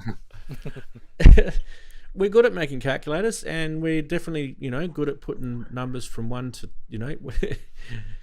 You got teenage engineering with the big, you know, the one that looks a bit like a calculator. What Ian's got, and then you've got like, the teenage, you know, the pocket operators. So it's like a cross between them two. Yeah. Have they not just reinvented this? Well, maybe, Yes. but in a more modern way. I mean, it's not a sampler, but you know. Yeah, the VL1. Yeah, I would actually love I would actually love to get this. I actually think this is something I'd get, definitely. And I don't reckon it's going to be very pricey, Chris. Either. No. I think it'll be quite affordable. Yeah. You know, my guess will be sub $300. I reckon it'll be under 300. That'll be my guess. But I don't know. You're $300, so 150 quid for us. No. US. I mean 300. Oh, US, yeah, right? Okay. Yeah. Oh, I hope it's cheaper than that. Yeah. Yeah. But that makes it really affordable for most people. That does. But yeah, oh my god! And the other thing I was kind of hoping was, did they put any phase distortion stuff in here? I don't think so. I think it's all just sample stuff. Yeah. Well, it says, I've said it's the SK1 has been reborn. So the original SK1 Yeah. was the mini keyboard. Oh yeah. Sampling keyboard. Yeah. So it's that. Yeah, it sounds like it's going to be definitely sampling based from that. Yeah. I wonder if they've done their ubiquitous blob chip like they always do with all their stuff, Chris. Covered in wax. Yeah. Well, it's epoxy actually. Yeah, posh I don't know wax. what they're doing with. Yeah, blobs. No, I mean, I can't show you the audio demos. You guys have to go check out the NAMM videos for that, because I don't have any permission from anyone. So There's a short one. there is a guy, what's his name? Kurt Adder. If you can find Kurt Adder, he's been doing some good coverage, and he did one on this. So go check it out. And shout out to Kurt. He's a good job. Good bloke. Right. Next is this one. The JN80. Okay, so this is interesting, right? This wasn't called the JN80 for quite a while. This was called something else. And basically what this is Behringer's Juno.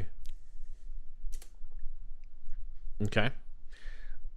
They had another crack at making a Juno. It's called the DeepMind 12. Yeah. So this is actually more like an actual Juno. I'm not gonna. Please don't quote me with this stuff. I'm just using their words. Okay. I don't actually. Yes. I'm guaranteeing you it doesn't have the Panasonic MN 3009 Bucket Brigade delay chip in there. I bet you $1 million it doesn't. Anyway, originally this thing was. What was this thing going to be called originally? Where are we? JU6? No, it was Neptune. It was going to be called Neptune. Oh, yes, you're right. And That's a better name for it, really. No, I actually don't think so, Ian. All right. Because it has the word tune in the name, and I'm kind of thinking, is it going out of tune? Is it a bit inept at going to tune? I don't know. I didn't really like the name Neptune. Anyway, JN, I think is more closer to Juno. JN Juno. I feel. Yeah. The 80. What's the 80 for? I don't really understand why they've said 80. Other than the fact that, maybe it's 8 voice, but it's not. It's 16, isn't it? It's not going to be 80 voice. That's for sure. Oh, it is 8 voice. Okay. But yeah, I don't know why 80. JN8 should have been. Why not just JN8? What's wrong with that? What's with the 80? Anyway, it is a Juno 60 clone. It's a Juno 60 in it, so yeah, it's. But it does have some visual things from the Juno 106, Daren. So it's a little hybrid, and it ain't a Juno 60. Yeah. Truly, anyway. It does have an analog chorus in there, but it's not a proper Juno 60 chorus. It'll be their second version that they use, the Cool Audio chip. I think it's a 3007, Chris, that they use. And the problem with the 3007s is that the LFO, it runs differently, and that runs at different cycles. So you're not going to get the same, but they play with things like the LFO and to try and get it similar. But if you ever watch, you'll never get the correct beating of the chorus sound,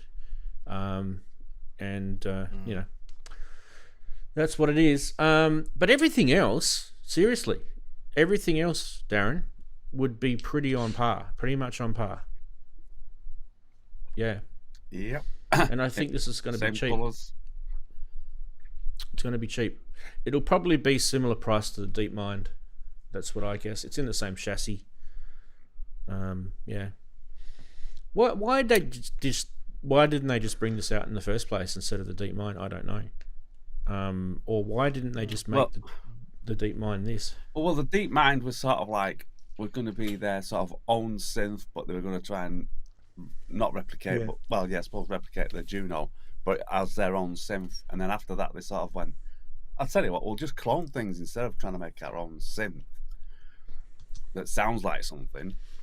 We'll just clone synths, which is, fair enough on some of them. I can tell you that this will never ever be in my studio. No. Me neither. I don't think it'll ever be in my studio neither. Yeah. I mean, look, there's nothing wrong with Junos. I love Junos. I've had a lot of fun with even the Roland Boutique Junos were good as well. I actually really liked them. I thought Roland did a good job of them. But yeah, I don't know. I kind of feel like does the market really need kind this? Of the past. Yeah. No. Yeah, it's kind of moved on from that. Not just in time, but in sort of thought process, I guess. Yeah, absolutely. Let me just refresh the photos for a sec. I always like my Juno. It always gets used at some point. Yeah. All right. What else have we got next? Okay. So next, Behringer have released. This is their NAMM stuff, right? So they've released their new BMX. Oh, sorry, that's the wrong photo. There it is. There. Yay! The Behringer BMX, which is the Oberheim DMX clone. I was wondering when they were going to bring this thing out. By the way. Yeah, they've been announced it a long time ago. I think they'll do. Screen, isn't it? I think they'll do okay with this. Yeah.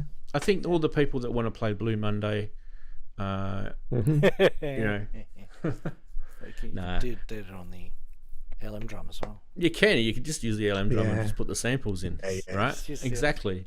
But I don't know. Don't parents have the biggest on it. Actual product line? They must do by now. Well, if you include all this, if you include all the mixers and audio interfaces and speakers and microphones and guitar pedals, hell yeah. Absolutely. Just in clone synths alone, I think. Clone synths, yeah, pretty big. Yeah. But yeah, information about this, I don't know how much it'll be, but my guess, Chris, will be this will be like an LM drum sort of price range. Drum, yeah. And they weren't that cheap. They were about £350, about $700 Aussie. That sounds about right. Yeah. Yeah. They weren't that cheap, so you know. He is making profit. I know that. That's for sure. Okay, we'll keep going. Is it needed? Do we really need that again? Is it? You know. I mean, like you said, there's so many things. You know, I could put those samples in a TR-8S and get those sort of sounds if I wanted it. I think people will buy this. I think you're right. If you're looking for a drum machine that's... I actually like the look of the LM drum better. Yeah, I do. I think it actually, you know, and also if they... I haven't actually had a try with yours yet, Chris, but I feel like as long as they've mirrored the same workflow that the LM drum had originally, which has got Roger all over it, I would actually very much so prefer that. This was the DMX was a bit of a pain to program. The original one was a bit of a pain. So I'm not sure what they've done, whether they've used the Behringer way or they've stayed true to the original. If this was battery operated, right, they could do a cool video with someone riding a BMX no-handed with this. Yeah. Exactly. Get stuck on that. Yeah. While you're finger drumming on that. Yeah. All right. Ride your BMX while play your BMX. I think we can do some unboxing, guys. What do you guys think? Yeah, go for it. It's becoming a regular segment, this unboxing business, isn't it? Well, it is Daren news. last Well, week and you this we week. won't be able to afford it. It is news. Actually, I didn't want to do that. I wanted to do... That was the wrong button. I wanted to do that. And I've just lost... Who's disappeared? Ian, Probably me, is it? No, you're still there. I've just disappeared. He couldn't take the box. I am still here. Off. Why have you Yeah, that's it. disappeared? I'm going home now. Yeah, what's going on? No, you're not. You're staying there. There I am. Right, I'm let's back get again. Look. let's get one of the boxes. Okay, I'm going to get the bottom box, and there we go. So these guys have sent me this. I'm going to full disclosure. I've been given this. They haven't actually told me. I'm going to do a bit of a loop hop here. They actually haven't given me any instructions on what I can say, but they have sent it to me. And basically, all they want me to do is to show you guys their products, and at the same time, maybe I can pop a few videos out for them as well, showing this in action. Now, I have never ever opened this. This is the first time I've opened it. The company is called Modular. They're in Latvia, and they reached out to me before Christmas, and we have got their latest product here, which is called, in a second, why is that stuck to that? I'm trying to do this while my hand is underneath my microphone. Here we go. It's awkward. It is. So, Promida is their latest product. Now, I haven't actually shown this on the show because I knew that I was getting one. I'm just going to focus that a bit better for you guys. Whee, there we go. There's the Promida.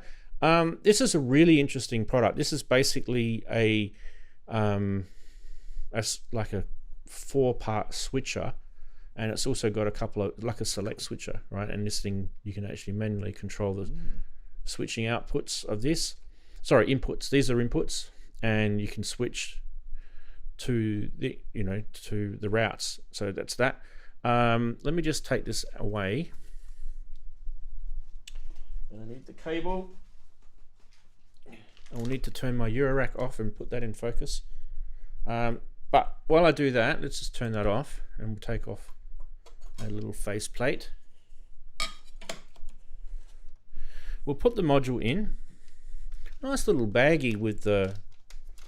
I've never seen a little Ziploc bag with the cable in it before. Especially an orange red one.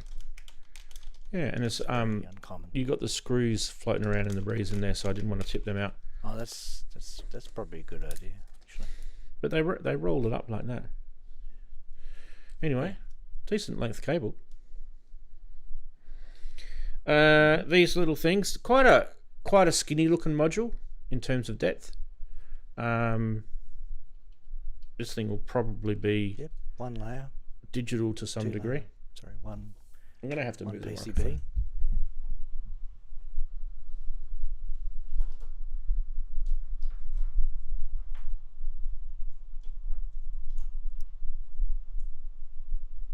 Ribbon and cables. Don't we hate them?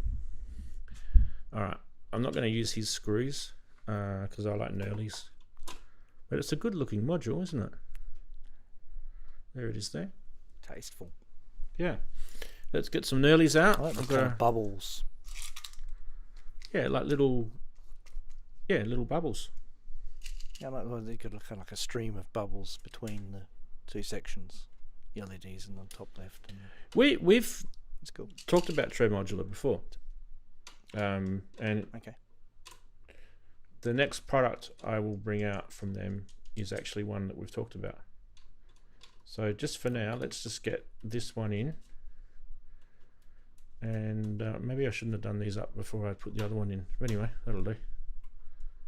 I've just missed it doesn't matter. Good enough for Australia. Let's leave it like that. Oh, come on, Ranzee. Come on, You put got it half up. HP. Oh no, put it in half properly. HP's exposed. Sacrilege. Yes, apologies for those who have difficulty with gaps in their modular. Look away It's now. like That's the reason I don't do modular. I couldn't cope with the gaps. Couldn't stand it. Yeah. No. for the faint-hearted. I am trying really hard to look through past this microphone, and it's blocking my vision. I'm going to move it. Yeah, move it. Should have gone on to the Nord, the Rode mic. Let's talk about this first before I bring the other one out. This is a 10 HP versatile analog utility module, which combines 3 core functions. You've got your 3 core functions here.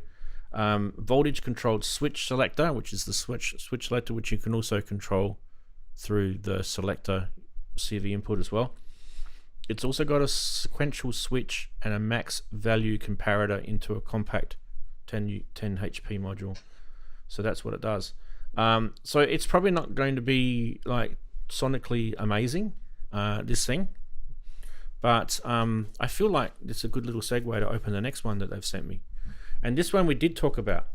So this one that they've sent me is called the Luminal Space, and this one has those fantastic little crunchy delay chips in them, Chris, that we keep talking about. So that's the Luminal Space. Let's focus this. There we go. Do you guys remember me showing this on the show? The Luminal Space? Yep. I think yes. Yeah, basically, yeah. Yes, Yeah. this is a digital delay. Yeah, yeah. This is a I remember the DVD name. delay. Yes, I do remember. Yep. Yeah, that's The guy I said to quite me, he like that goes, one, if I recall. he said to me, he goes, I'm going to send you the permitter, and then he wrote back and he goes, oh, I'm really sorry, I sold it to one of my customers, and I was actually accidentally sold the one that was going to go to you. And he goes, as an apology, I haven't, don't even know why I said this, I'm going to send you another module. What one would you like? And I said, oh, I'll get that. I'll get this Luminal Space, because when I remember showing it on the show, and I thought, oh, I want that crunchiness of that, the delay chip, the digital delay chip. Now, if you're wondering what that digital delay chip, it's called a PT2399. The PT2399. And there's a couple of weird things that it does in delay world. Clock rate, yeah. Turns into mush This is all when you curly. reduce it. It's curling on me.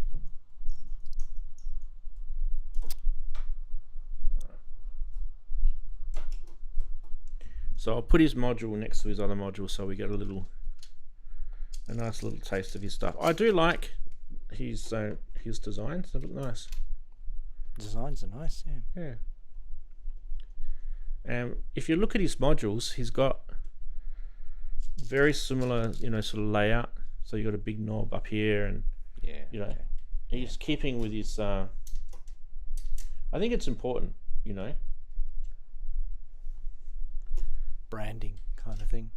Yeah, collect them all. Design style, design language. All right. People out there in product language. Let's turn 'em on. Know what it's called. Well, that's a start. They work. We got some stuff happening, and the screws have fallen out everywhere on my desk here. Hey, winner. Right. Yeah, the blue looks nice against the black. Yeah, I do like it. I do like it. It's nice. How to use it, I wouldn't have a clue. So we can probably muck around with that in a minute. It's a Swiss Army knife of switching, apparently.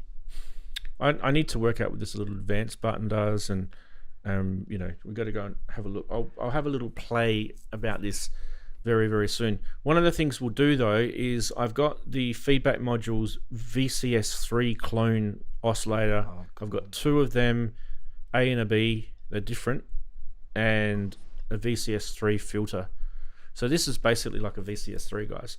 And I thought I'll use that, and I'll use Chris's little mixer on the left hand side, So I don't know if you guys have seen that. That's the CM402 on the left-hand side here. And then what we can do is, hopefully, we can manipulate with this 4-port switcher some sort of thing with the filter and maybe the delay. We'll see what happens. Select different oscillators, yeah. So we'll see what we can do. So So this is an input switcher, right? So with these oscillators, I've got square and ramp or sawtooth and sine on this one. And also you can change, I've shown a video on this, you can change the shape of these like you can on the VCS3, and this one's got a couple of different oscillators here, and then we can put these into here and switch between them. One of them isn't actually connected to volts per octave, so that might make some interesting things that we can do with it, like a droney sort of sound. And we've got one filter, we've got an envelope controller here, and I don't know if you guys have noticed, but I've done a very, very good job to not have any Behringer Eurorack module products in here today. congratulations. All right, we'll come back to that, but Saturday Sonority to do a demo. We are back here, guys. Have I been unveiled? It's Unboxing, that's what we wanted. Yay. that's what you want. Yeah, let's do the second. Not happy with the gaps. The gaps bother me. I don't do OCD, and I'm not alone because me and Biscuit just have been wanna whinge. having a conversation. Any opportunity, you know that. There's the second clue for the Synth Quiz, guys. Ooh, Kia sign. Okay. Did you get that? Did I do it too quick? Yeah, Right. all good. Ian, how you going? Are you ready? I got it. I'm good. Let's go for it. All right. Let's do Ian's segment. On this day. On this day. That's brilliant. I like the echo, the reverb. So, on this day, we're starting, nothing to do with music, but we're starting in 1908. Today, the first Boy Scout troop was organised by Robert Baden-Powell here in this good old England. Okay, he also wrote a book called Scouting for Boys. No scouting for girls until some crappy band turned up. It was a handbook for instruction in good citizenship. Then we jumped to 1941. On this day, born Neil Diamond, who obviously Cracking Rosie, Song Sung Blue, some really great songs actually. Played around with being an actor for a while, didn't he? Old Neil Diamond. But wrote songs for the Monkees, Elvis Presley, Lulu, Cliff Richards, Deep Purple. They've all covered his songs really. So there's even something about his Home Before Dark, which is his 2008 album. He became the oldest artist to get to #1, and the record was previously held by Bob Dylan in 2006 with Modern Times. Who else we've got? Also born today, we've got John Belushi, actor, singer, played Jake Blues in the Blues Brothers, which if you haven't seen, he's obviously hilarious.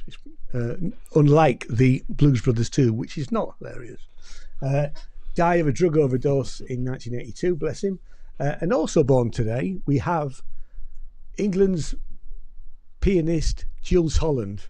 Now, I don't know you guys over in the States and in Australia, do you get the Jools Holland's BBC show? I don't know. Later. It's called Later. No. You don't get that? No. It's a real shame because actually, I mean, it's a really, really good TV show. They have up and coming artists, obviously signed to major record labels, but and he always plays with. He always had a Hote Nanny, which for years I used to think was on New Year's Eve. It's actually not. It's recorded a couple of weeks before, but yeah. So and obviously he was the keyboard player in Squeeze. More of a piano player than a synth player. Not really a synth player at all. What else have we got? So he was born today, so happy birthday, Jules. 1958, Elvis Presley became the king of the charts in the UK with Jailhouse Rock because it became the first track to debut in the #1 spot. The song marked Presley's second UK chart topper, and it went on to sell over 4 million copies in the US. Also today, 1958, some band called the Quarrymen performed at the Cavern Club for the first time. It was their only performance in the Cavern Club. They did go back 3 years later, but by then they'd become the Beatles. Also today, 62, Brian Epstein signed a management deal with the Beatles, and he shrewdly negotiated a favourable deal for himself with receiving the rate of 25% of the band's not net earnings, gross earnings. So he became a very rich man by managing the Beatles. That number exceeds the usual management deal in the early 60s or late 50s to early 60s was 10%. So, and that's probably now why we're closer to 25% or 20% with managers now. But yeah, 25% of gross. So, you know, that's not bad actually. What else have we got? Oh yeah, also today, 1969, the New Jersey State Prosecutor warned the US record dealers that they would be charged with distributing pornography if they were caught selling the John Lennon Yoko Ono LP, Two Virgins. Because as we all know, that cover had them completely naked on the front and completely naked on the back. You know, I have to say, it's an album of two halves, if you've ever heard it. The John Lennon side's pretty good, if I remember rightly. It's a long time since I've listened to it. But the Yoko Ono side is unlistenable. Other opinions are available. It didn't sell very well in the UK. It managed to it did reasonably well in the States. It got to 124 in the charts. But in the UK, it failed to chart completely, and there was only ever 5,000 copies pressed. So, also in 69, on today, the Doors appeared at Madison Square Gardens in New York City, and they were paid $50,000 for the gig, making them one of the highest paid acts that year. Which is, I mean, let's face it, $50,000 even now is probably not a bad gig, is it? Jump to 1970, Led Zeppelin appeared at Leeds University. There we are. We've got Yorkshire in. Obviously in England, and it was the show that Zeppelin met the fine arts lecturer, a guy called Zircon, whose real name was Richard Drew. But they then started negotiating with him and talking to him about him producing the artwork for the Led Zeppelin 3 album. And apparently he studied at Kingston Art College with members of the Yardbirds, and that's how they met him. Not to do with music, but also on today, Steve Jobs launched the Apple computer, the Apple Macintosh, 2 days after the groundbreaking commercial 1984. Now, if you've never seen the commercial, it's on YouTube. Yes. It's amazing.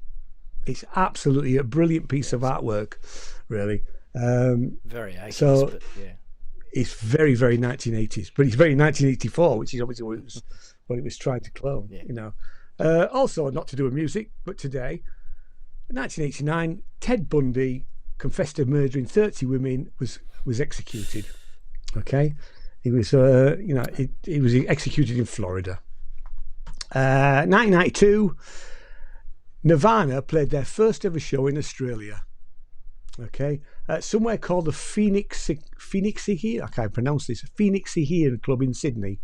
A couple of bands on the bill which you've never heard of. You guys in Australia might know. Tumbleweed.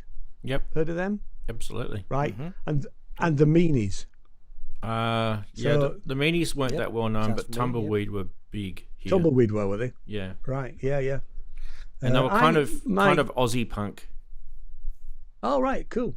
I actually played a venue where it's a venue in Hull. This was probably in the 2000s, but in the 90s, Nirvana had played at And it was literally a very tiny, horrible little club with a terrible dressing room. And they had written on the wall Dave Grohl and the rest of the band. But yeah, they played this little grotty club. I can't remember the name of the club now, actually. But yeah, so that's my claim to fame. I played the same venue as Nirvana, and it was it's a toilet on the toilet tour. What else have we got? Amy Winehouse was admitted to rehab today in 2008 to battle her to kick her addiction for drugs.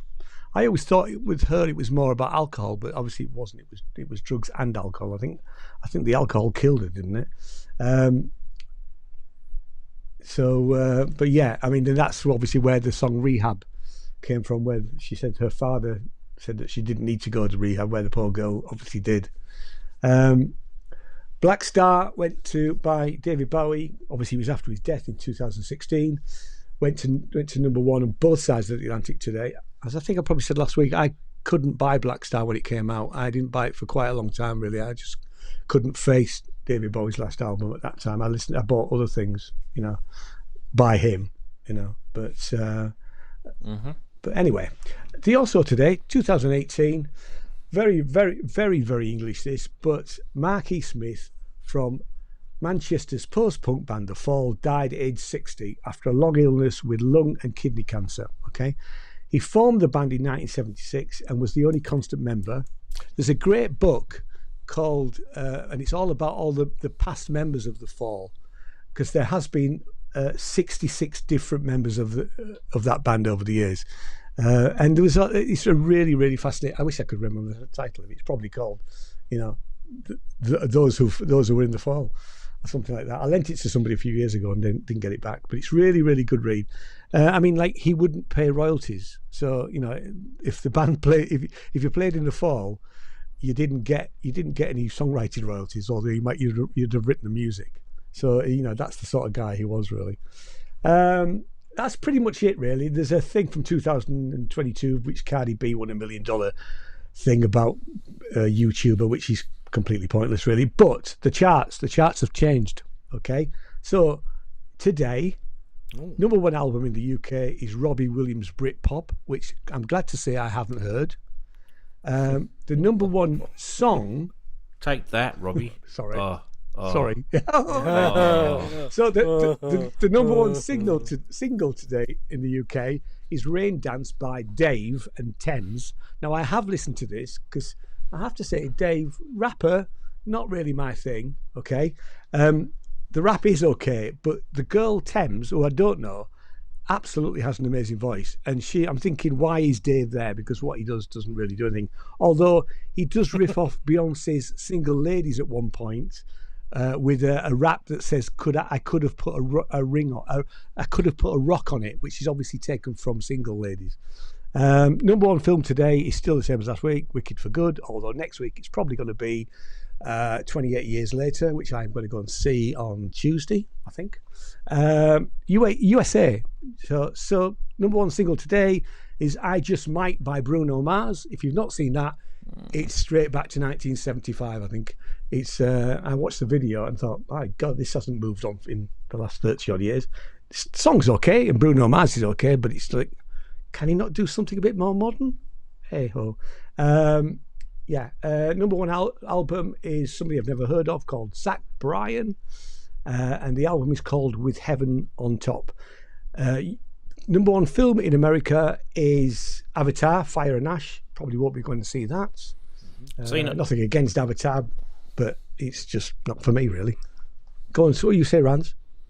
I said I've seen it. It's good. Oh, you've seen it? Is it all right? Yeah. I saw the first one. I thought the first one was all right.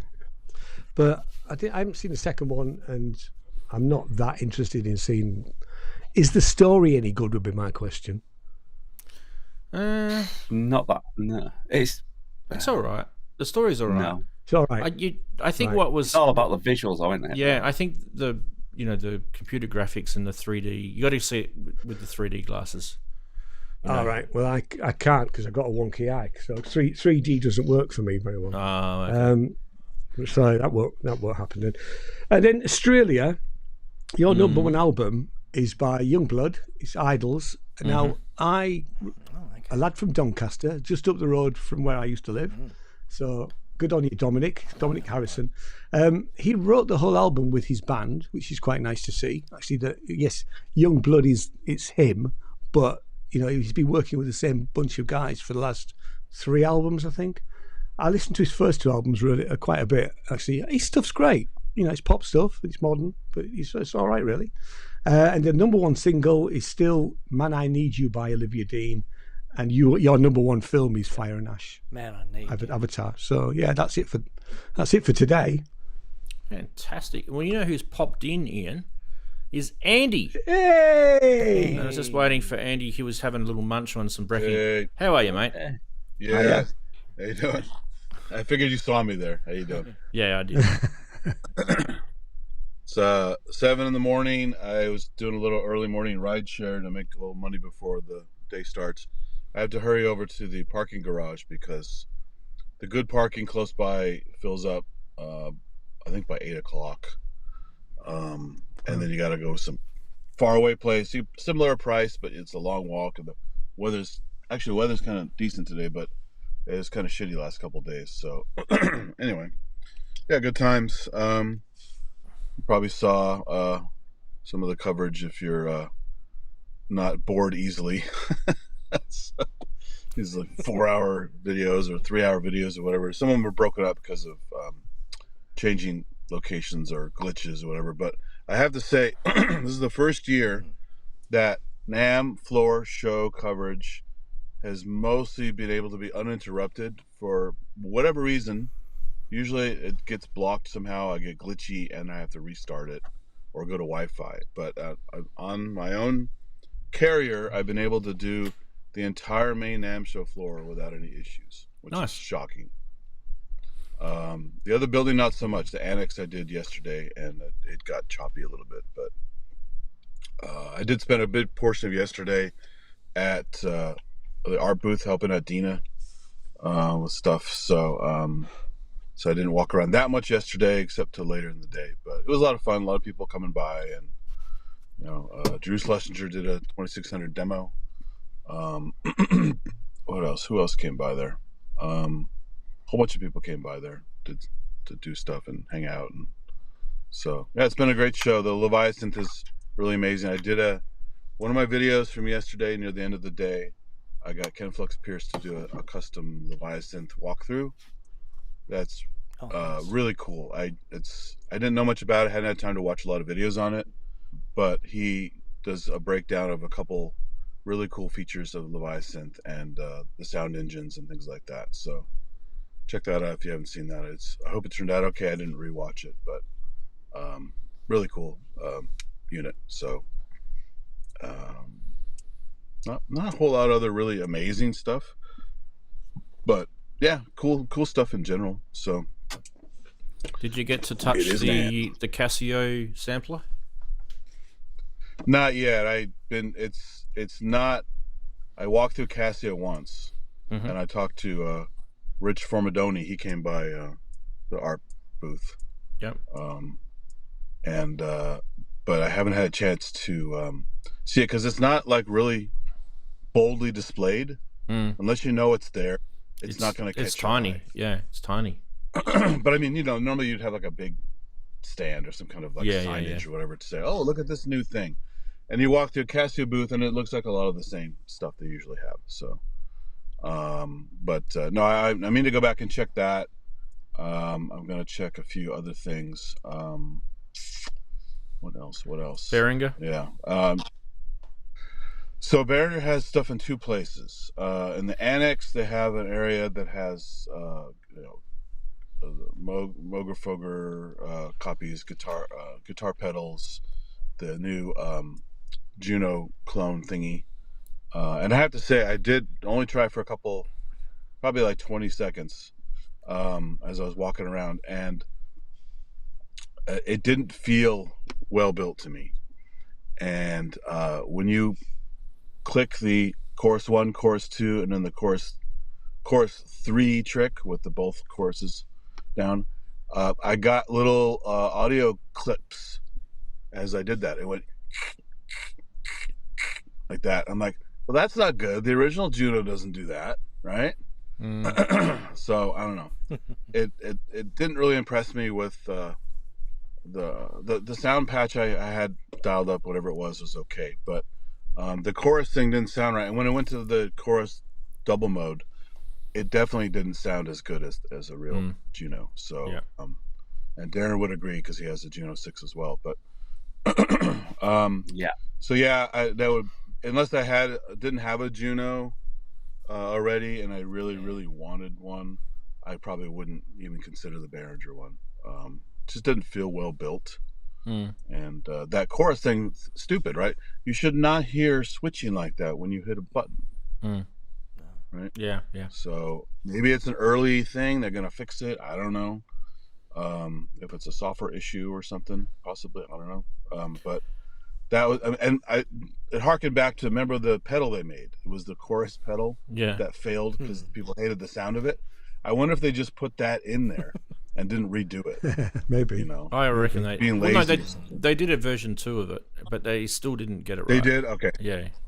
They still didn't get it right, so there you go. Yeah. So who knows, right? But so there was that. There were a couple things, but I don't know. I got an okay sleep, but I've been driving around this morning, so I'm a little bit out of it. But so I can't think of anything that really stands out other than that. But there's this thing that we were showing before that you probably want to go check out. It's called the Knif or NIF Bucket Brigade Delay, or BBD. It's like a wooden box with it looks like a big Eurorack module in it. It's not Eurorack though, it's bigger. And it's got valves in it. You've got to go check it out, mate. I reckon you'd love it. It's pretty pricey too. It's called KNIF, Knif BBD. Okay. Yeah, they're there. John Tay is the guy. If you want to bump into him, he's a really nice guy. He's done a couple of things over the last few years.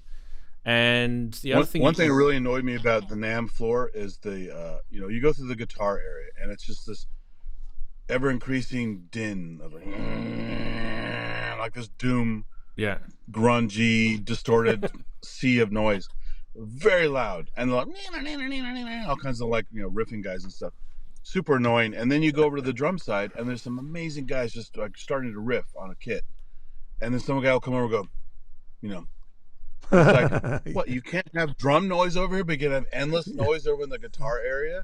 I don't get it. And these guys are playing well, and they're helping you sell the gear. You're getting hear what it sounds like played by a proper drummer. Wow. And it's fun to watch, and it's going to bring the crowd in. They've always been persecuted, mate, drummers. Yeah. Right?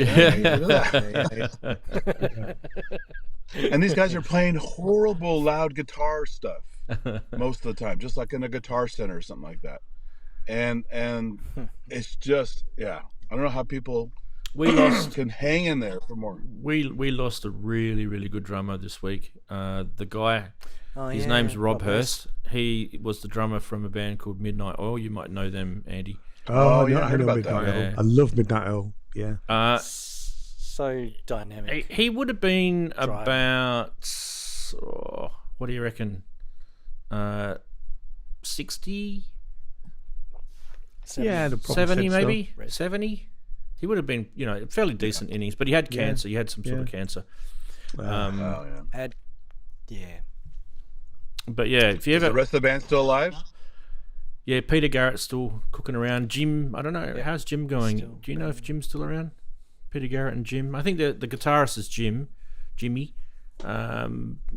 And there's another guy, I forget his name. Player. But Rob Hurst was a lot behind the songwriting. He was a songwriter. He's 70. Yeah, really? Born in 55. He's 70. Yeah. Yeah, great band actually. Very good band. Yeah. But like I said, he was one of the big songwriters in the band. Him and Peter Garrett, obviously. And you actually hear him singing a lot, and a lot of the second voice that you hear in a lot of the music is actually him. Yeah, he's quite often. Oh, really? Yeah. He quite often doubles. Yeah, doubles on the back of. Yeah, it's got that kind of sound. Great drum solo in a song called "When the Generals Talk." I'm just going to pop. There's a photo of him, Andy. That's an old '80s photo of him, by the way. Yeah. But yeah. with the Triple J drum up the top right hand corner. He wasn't afraid of using some technology either. Yeah, he was big behind the synths too. So he got the band, into some Japanese recording studios and got into the Roland gear, and he was big behind the synth stuff. So he had some drums that went boo boo boo. Oh, yeah. JHS syndrome. Yeah. He actually had I forget what drum machine it was. I think it was an Oberheim DMX. And he used to play. He had that sort of sequenced, and he used to play with it. So there's an album. There's a song called "When the Generals Talk." Go listen to that song. It'll be a good tribute. I haven't heard that one. Yeah, it's a good tribute. It's great drum solo in it, and you'll hear the drum machines in it with him playing with it. Very, very clever drummer. Absolutely, yeah. Speaking of sad drum news, I think it was last week. It might have been a week before, but I don't know if you saw that picture that went around of Phil Collins just not being able to play, and Peter Gabriel kneels next to him. Yeah, it's a really cool picture. I've not seen that. Yeah. It's really touching photo. There's always talk of them having rivalry and hating each other and stuff. They're clearly still friends. No, that's not. Nah, that's not true. They are still friends. Nah. That's just not. When Peter Gabriel had money problems, all of Genesis came back to actually help him out. There was one guy years ago now. There was one guy who got salty. I forget his name. He wasn't that well known because you had Mike Rutherford, and you had Peter Gabriel. He's one of the guitarists. Yeah, it was the other guitarist. I think he was Anthony.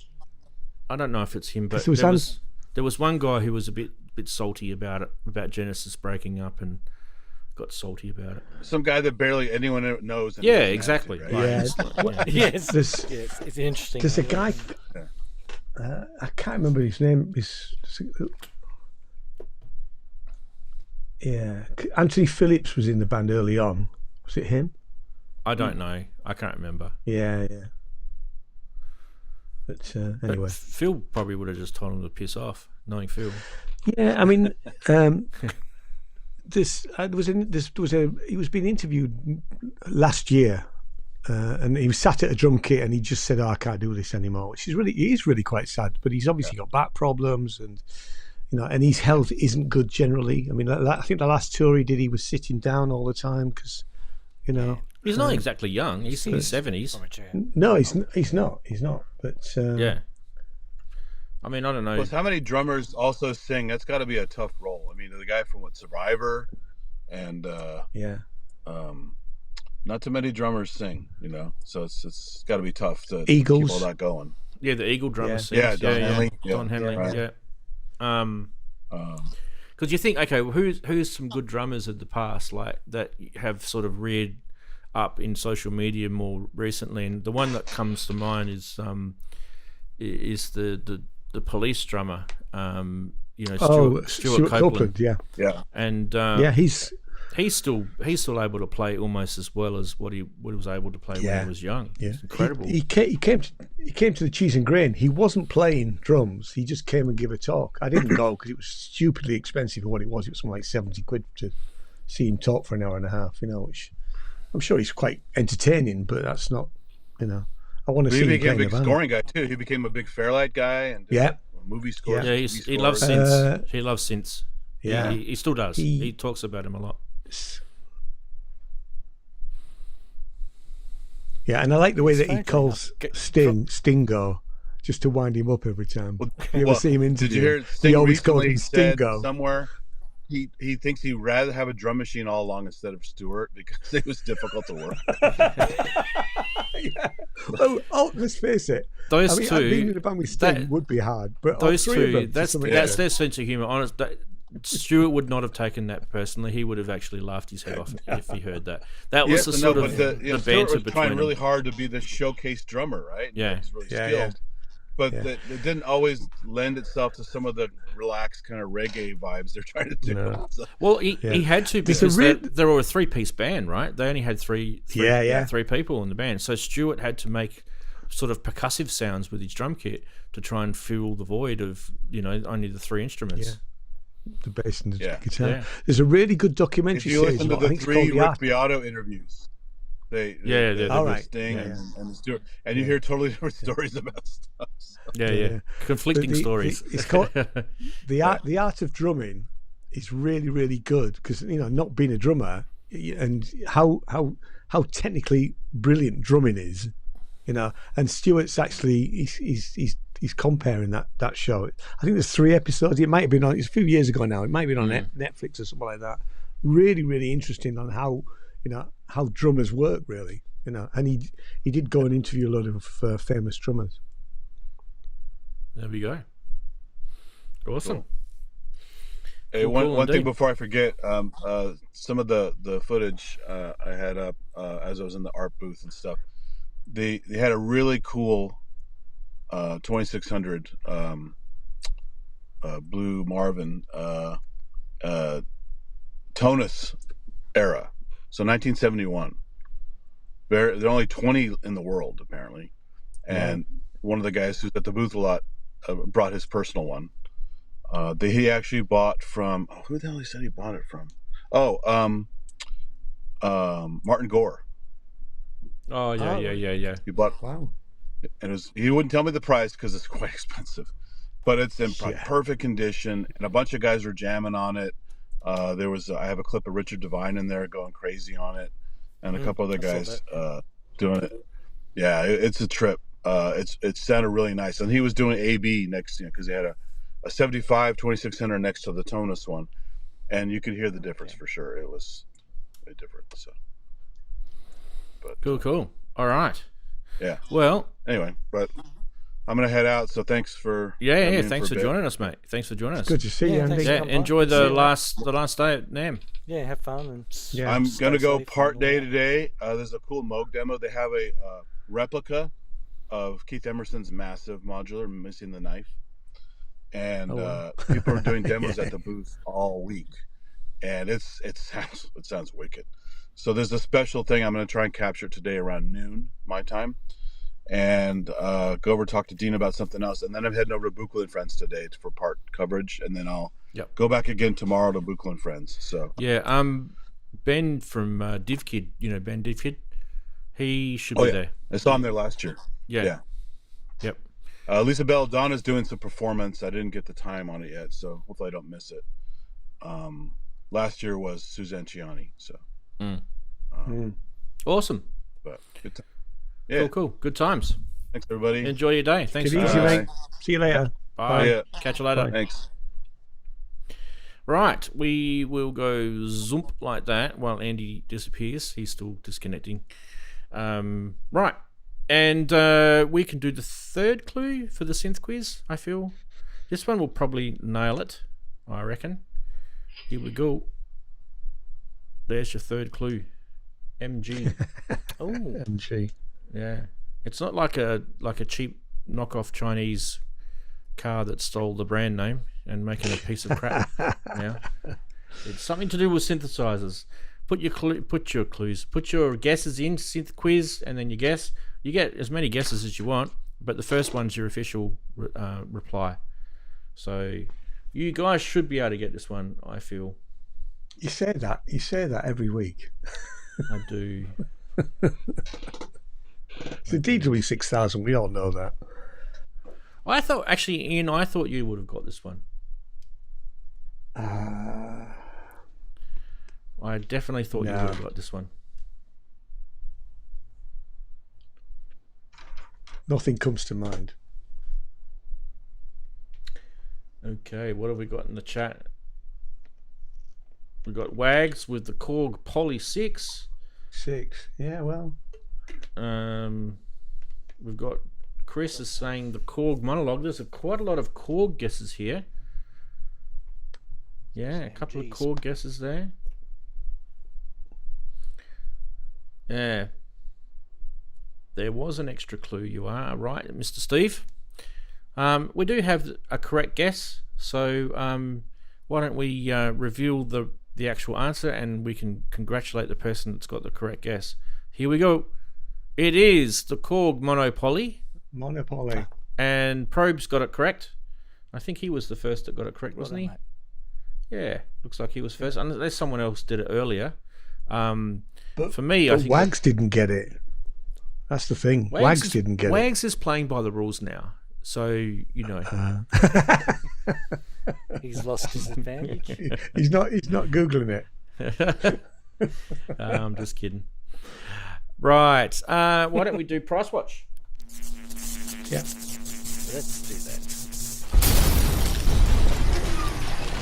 Geez, didn't I finish the Synth Quiz early this week, guys? What am I doing? Wow. Ooh. Yamaha DX1. Original Yamaha DX1 for 198,000 Australian dollars. Halve it for pounds. 100,000 pounds. No thanks. Yeah. Telling me, dream. Absolutely. Yeah. I need to say, run for the hills. Bonfire Vintage. That's a great name. Okay. Well, that one was sent in, by the way, through Discord. And if you're wondering, we do have Discord. Now, I always get the buttons wrong. Is Discord the first one?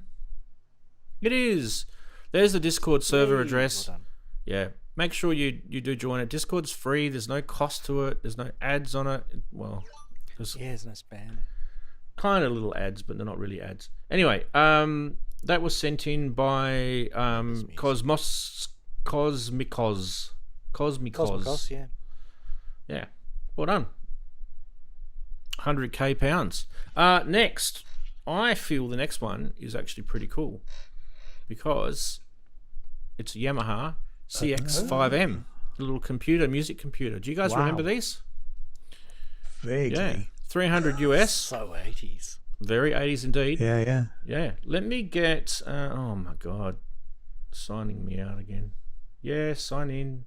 Oh my God. Let me get the eBay listing up for you guys so I can show you some more photos. Okay. It did sign me out, so that's why it took me a little bit longer than normal. All right, here we go. This is original box and everything. Wow, I'm actually really liking this. It's in very good condition. Very nice condition indeed.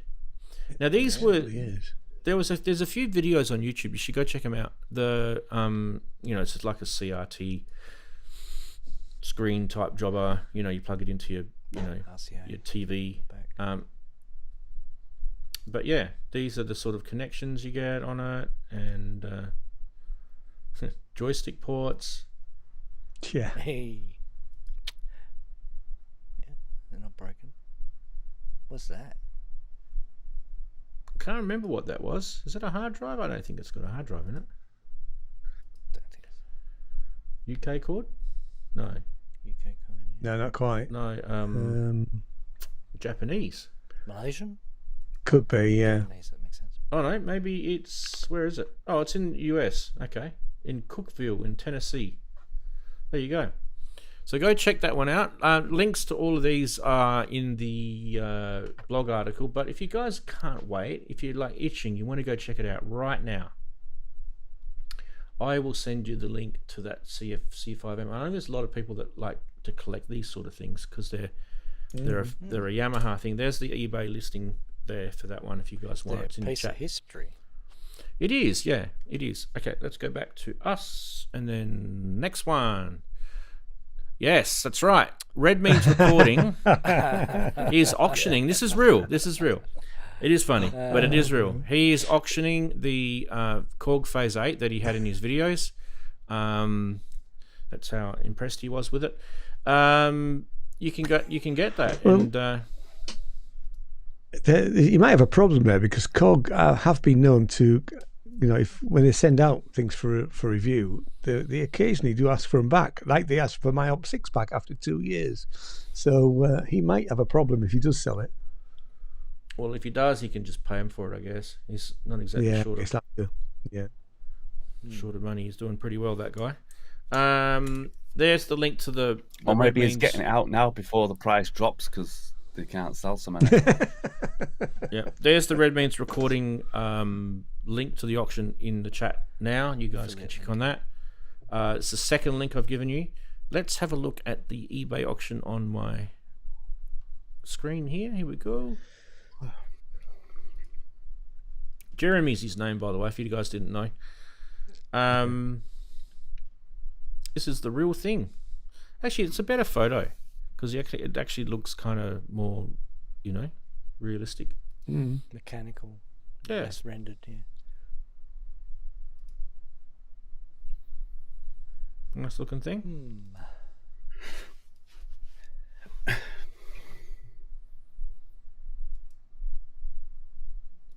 So yeah, what's the auction up to now? It's up to 1,375, and yeah, what did we say that thing was worth? I can't remember what it was now. I don't think you said. 1,033 is the number that I got. So this is going for more than what it's worth. Probably because it's for charity though. By the way, this guy is in the north part of the US in Washington State in Duval, which I think is in Seattle, isn't it? Duval. I can't remember. Yeah, UK it's 859. Yeah. And not available till April, so you've got a bit of a wait. Yep. Anyway, you can grab that, or you can get this Wags Prophet VS rack if you haven't already got it for $6,000 US. I don't know if I'd spend that on it. It's a bit pricey. Absolutely not. Yeah, it's a bit pricey. Daren's thinking to himself, I've got the Behringer. I'm sorted. Yeah. I don't need to get the rack. And that cost me less than 100. These are kind of sexy looking racks though. Honestly, I'll show you. You'll like this. They are pretty cool. Oh, they're classic. Yeah, you got your cartridge, VFD. Quite a lot of controls on the front panel of it for a rack. I would say a lot more than you'd expect. Anyway, that's one of the things I did like about it. Data entry. See, you got all these little buttons. It's kind of nice. What's the back of it like? Very basic, isn't it?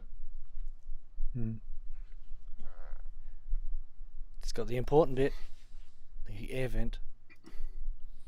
Oh, look at that technology. A lot of digital chips in there. 80s.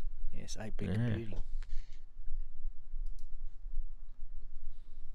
Bit of a power supply happening there. Controller board. I wonder why he's blanked out the background and used the YouTube background thing on every picture. Yeah, it looks kind of weird, doesn't it? It's on my screen as well. What is this? The original receipt for something? Oh, he got it serviced. Okay. Got a bit repaired. Rack mount unit Got came in recapped. not receiving MIDI. That probably would have been the 6M138. What else did it do? $460. Needed deoxiding. Yeah, recapped everything in the power supply builders. Yeah, that's what I've got to do to my You do as a precaution. Yeah. and Sonic at the Yes, moment. good one. Haven't had a chance to get to it though because I don't know. Keep forgetting. There we go. I think that's the last one. Is it the last one?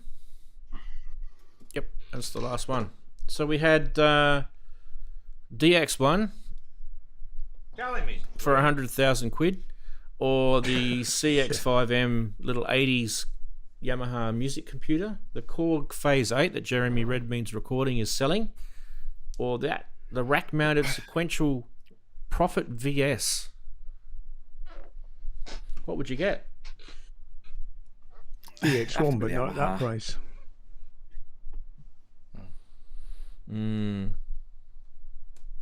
I'd probably play with Prophet VS, but not at that price.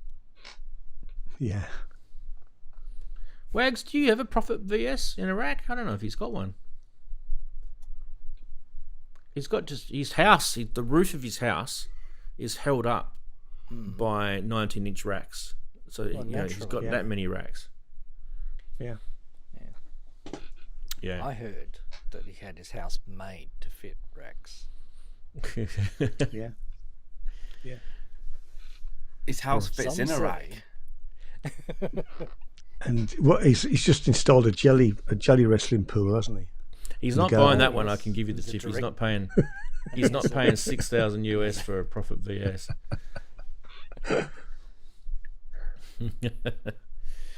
All right, let's get back to doing some stuff here. Some stuff. Oh, what was that? I didn't see. What did I miss? Someone I subbed? didn't see anything. I didn't see I anything. heard it, but I didn't see it. Yeah, I heard something. Someone subscribed probably. on some. Other platform?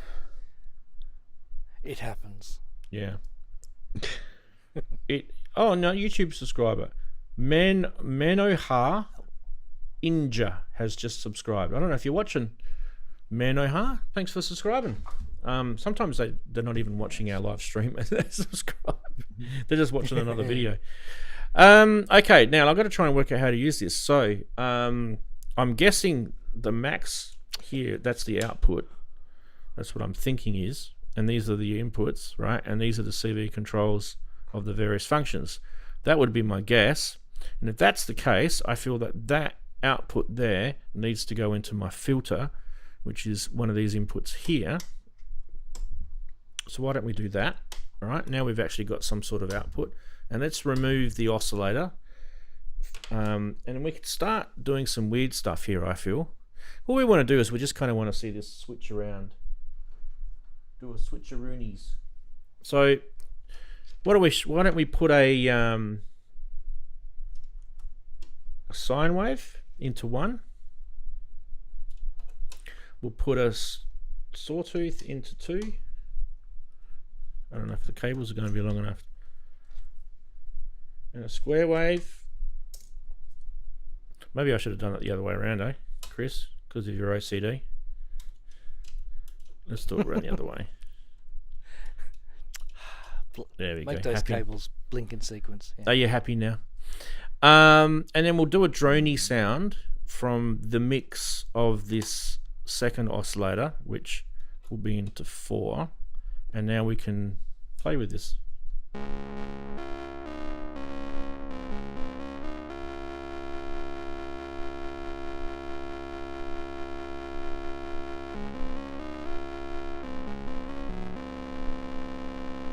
Okay, now I've got to work out how to use this thing.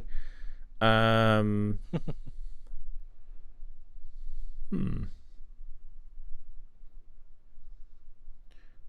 there I'm on there. Okay, so getting back to my user manual here. So the left-hand LEDs is the selected. That's just selected. So you got kind of like selector zones. You can see that light changing as I go around. All right, that's really kind of smooth, by the way, Chris. There's no dimple in that. It's all just smooth. So it's kind of interesting. If you look at the manual too, he's got like pictures of zones. I don't know why he didn't translate that to the front panel design. Probably to keep it looking minimalistic, I guess. Yeah. That is a good point. Sequential switch LEDs is the next column. So maybe we need to play with an LFO on this and put that into one of these. So Select CV. Select CV, I think this one here. Yeah, that'll now take over the knob.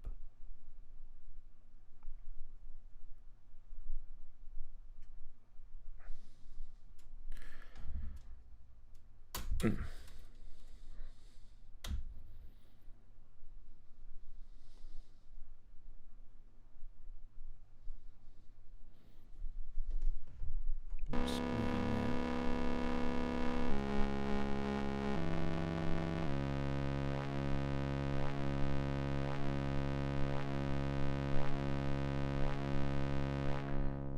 Okay.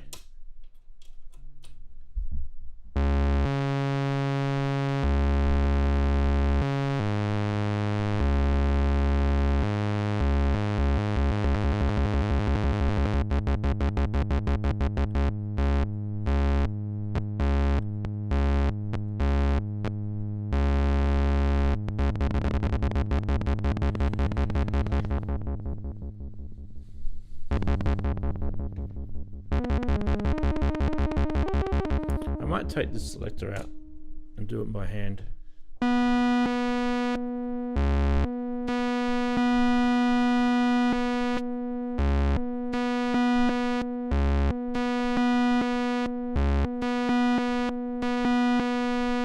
And you can also advance this little sequential thing, which I've got to work out next. Sequential switch. Yep. Yeah. So that's kind of interesting. One of the things I read in here is it's got different voltage modes on it, and there's like a jumper switch underneath, and you can change it from 0 to 5 volts. Yeah. But it does tell me on here, where are we? The selective voltage range is either unipolar or bipolar. So you can choose the control voltage range, select a circuit with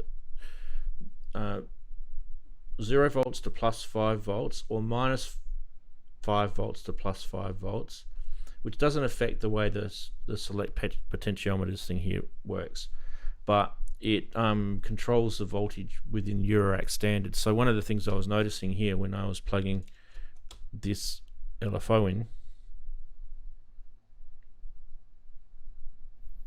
it wasn't really getting up to 1.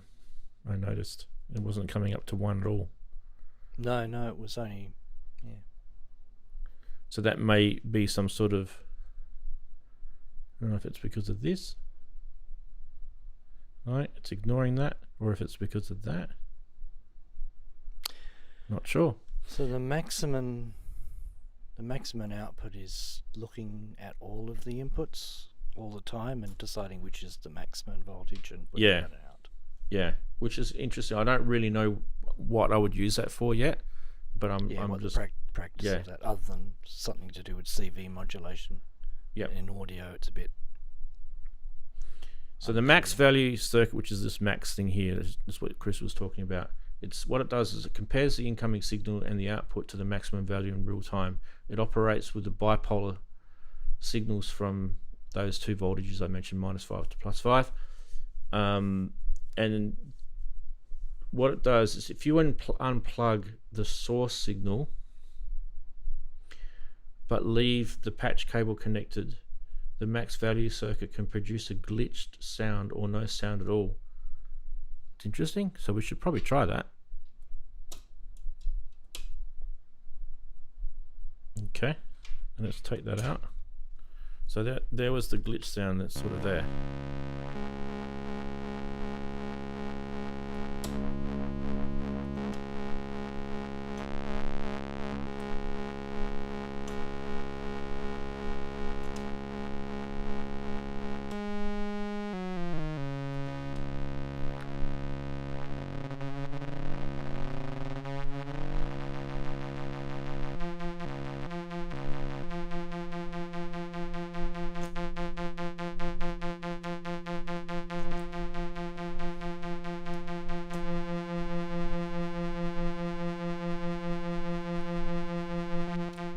It does have some weird sort of results, doesn't it? Definitely. Not sure if I know exactly what it's doing yet, but there we go. There's an additional thing here too, that inputs are normalized in the following order. Channel 1 goes to channel 2, goes to channel 3, goes to channel 4, then back to channel 1. So this is the way the behavior of the max works, by the way. So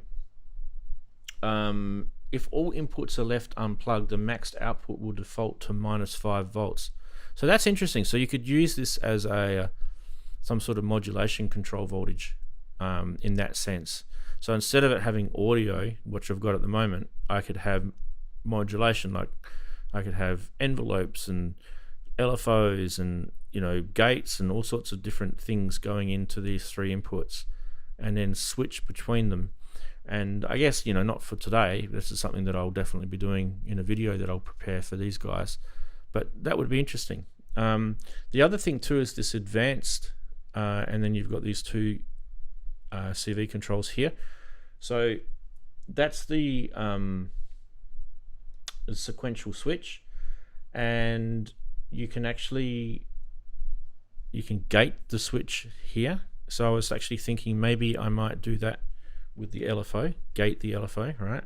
Change the LFO to like more like a square wave type thing there, and then I can gate it with that. So now that is actually gated, and then I can control the rate. Right. Now the next thing we want to do is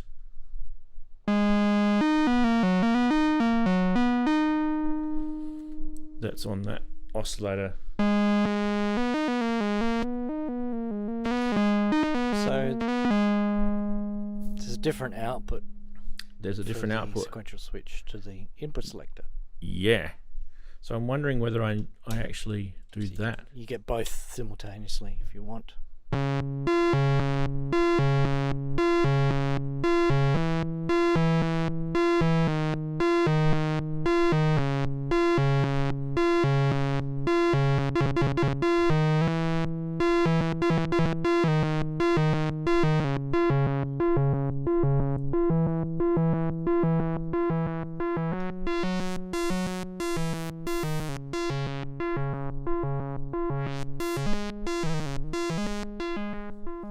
Interesting.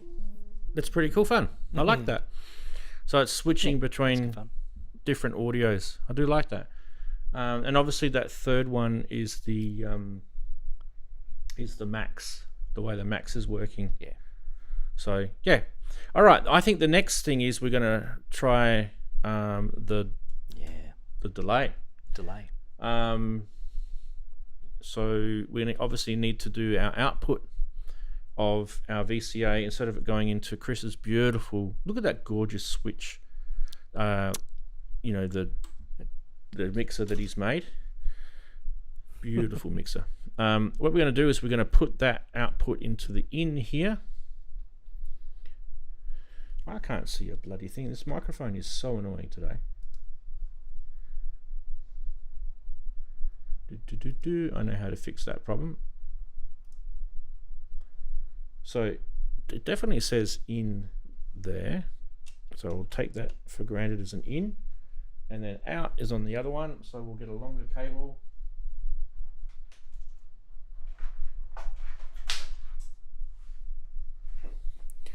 And we're going to go from the output to 1 on here.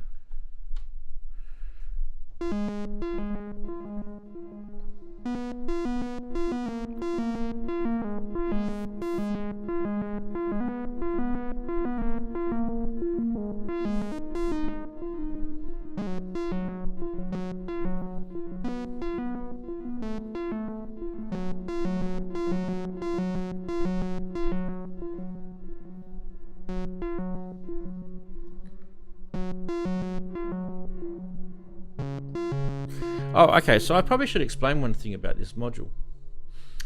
What there is there's actually two, I don't know if there's two PT2399s, I think there is, because there's two delays.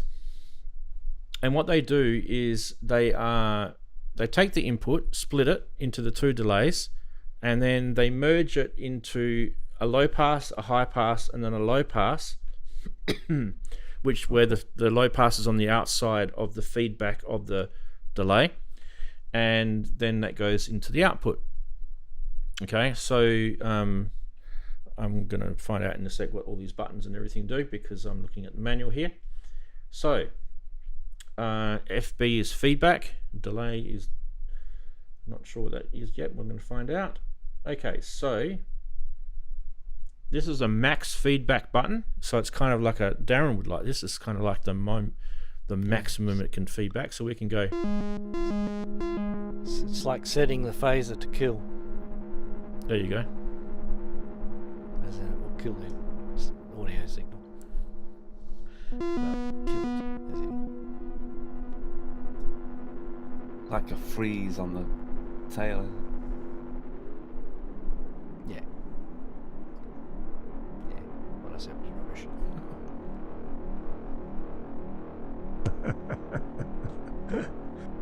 Oh, don't you wish it was latching though, Rance? Pity you can't latch that button. I guess you can by turning it all the way up. Yeah. we've got this mod thing here. I'll tell you about that in a sec. And the delay is a max delay button, Cool. so you kind of can actually just hit the two at the same time.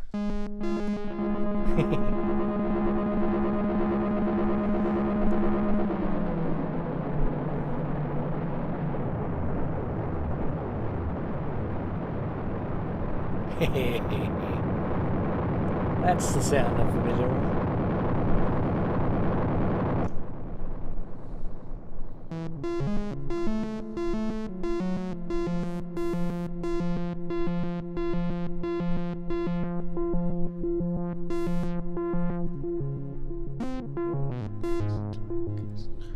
All right. The other thing too is modulation amount that can adjust the modulation signal.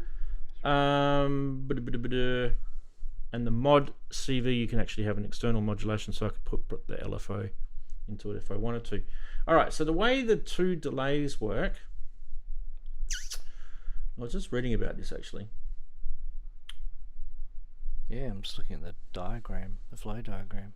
Two parallel cores that share the same repeat line. Both of these cores have the PT2399 IC. Even though the PT2399 is not an analog, it's a digital delay, right? They make it, these guys are saying that it sounds like an analog delay. I think anyone that uses the PT2399 will probably feel like it's BBD-ish in its kind of Sort of, feel. as I said, I think I've said it before, it's kind of in between BBD and full digital. It's just sort of a middle ground between Yeah. But them having the filter, it's the other. I feel, is what's giving it that analog sort of feel. Anyway, it's Yeah, there's a lot of so filtering that in there. they have their delay time limited to around 300 milliseconds, and it actually produces more noise the longer the time delay you set. So Oh yeah. they've basically limited what this possibly can do, because obviously it'll just sound like crunchy digital noise. So the liminal space can goes up to 1 second of delay time, and they've used high frequency and low pass and high pass filters to get rid of the noisy content. So they've got that in the circuitry. Clock noise, yeah. Yeah. Both delay signals are mixed and passed into the low pass and then the high pass, and then they are relatively light filtering on the after signal. So yeah, for the feedback. I like that. It's kind of cool. So we should be able to get, if we can get some sort of, we'll take it out of the sequential switch for now, and because I want to kind of get more of a tone, gated tone in there now. Okay. Take that one out. Take that out. Okay. All right. Bring that out. Okie dokies. We're going to go out of the mix of that into the filter. And then we won't worry about the other oscillator for now because it's just drone sounding. And then what we'll do then is we'll go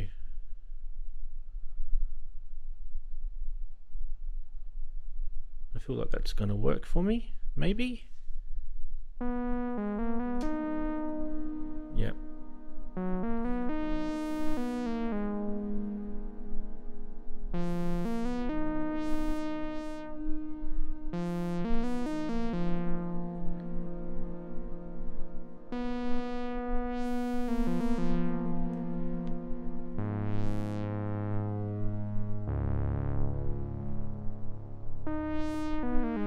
Is that a bit quiet, or is it just me?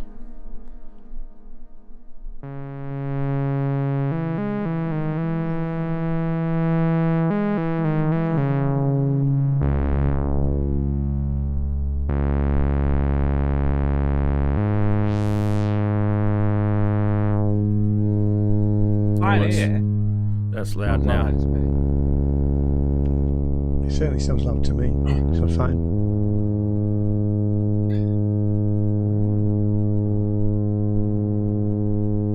a beating between these two. Yeah.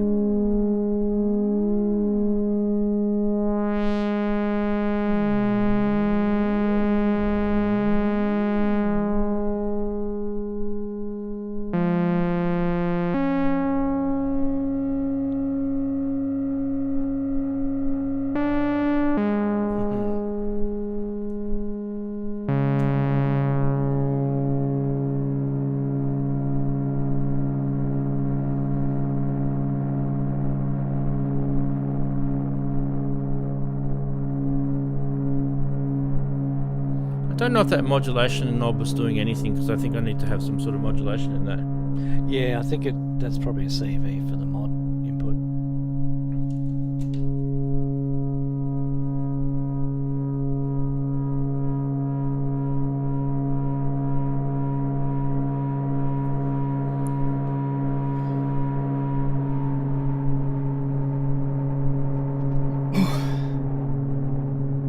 Oh, does a bit more than that. Control signal that you apply a modulation input goes to two different destinations. Yeah. One is the input to the IC is directly responsible for the speed of the delay, as you'd expect, but the other goes to the reference voltage of the chip. You what? It's definitely been experimenting to create this module, that's for sure.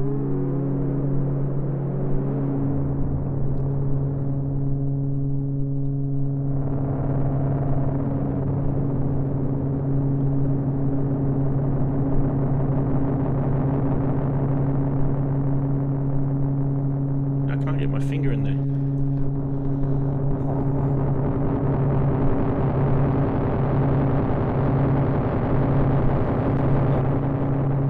That was interesting. I was just hitting those two buttons. Yeah, you'll be pleased to know that there's a limiter in there, which is stopping it from exploding. Which seems like a good move too.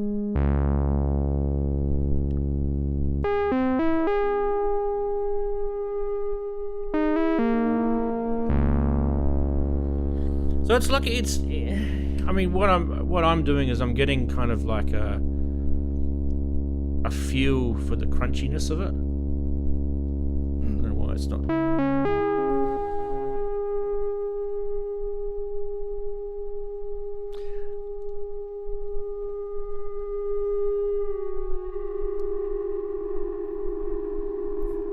Yeah, quite like the feedback. It's kind of a feedback synth in a way.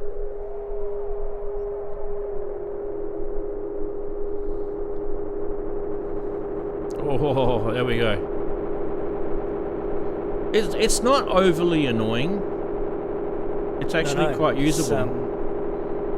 Yeah, and So I think the limiter is definitely helping. I feel like it needs a few more CV inputs though, to be honest, Chris. Yeah. Let me put It'd be it nice if some more of the circuit was brought out into the front panel.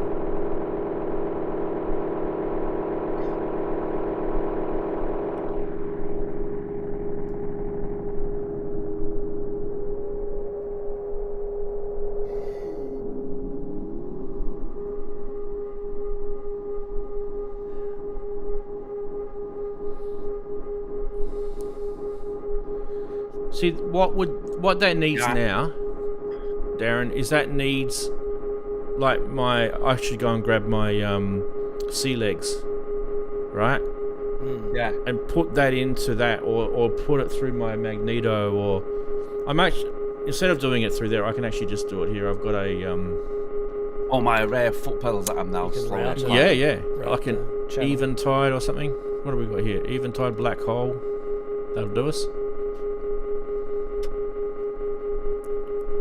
Let's put black hole on this.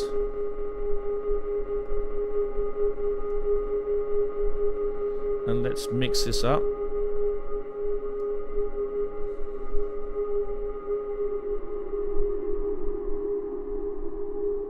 Mind you, I haven't touched the keyboard for about 5 minutes. This is still the noise sitting in those delay chips.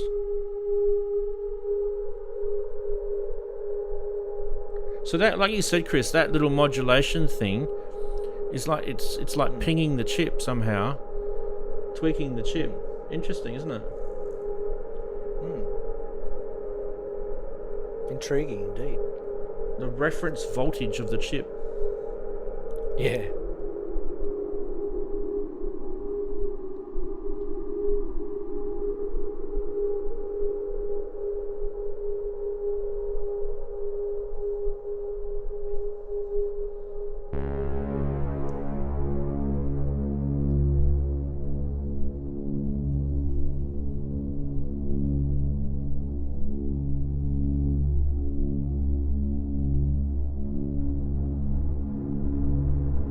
I'm hitting the feedback max button right now.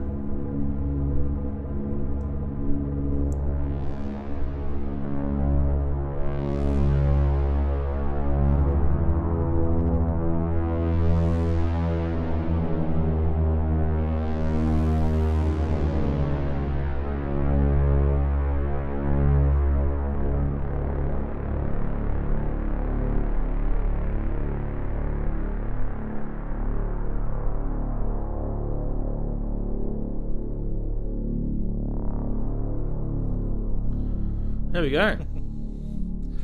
Bit of fun. Bit of delay into a reverb. Yeah, those oscillators sound quite good through it, actually. So now I've just turned off the VCA completely. So the noise that's coming out now is purely just that.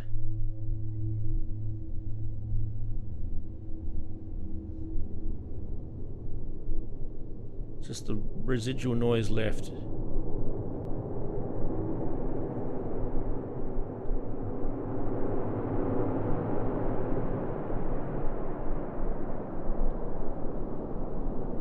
It's almost like an ocean sound now.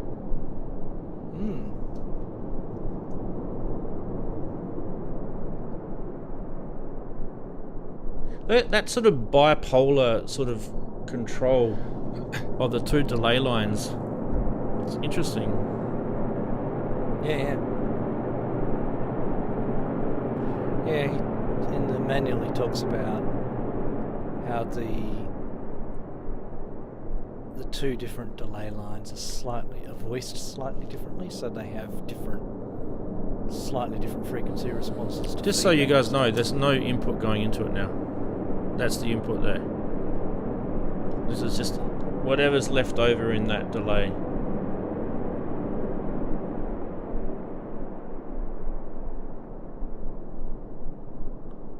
And I'm just fiddling around with the speed here. Oh, now listen to that.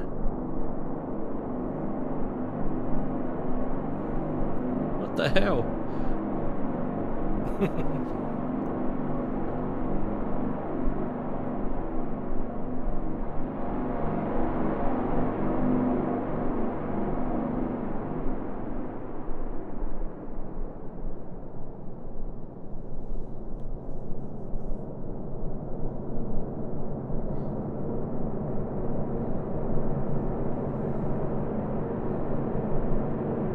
I'll just turn the black hole sound off.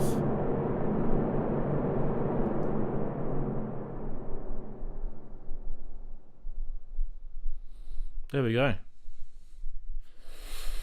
Groovy, isn't it? No more noise coming out of there. Let's finish up. Cool. So yeah, there's a couple of nice little modules from Tre Modular in Latvia.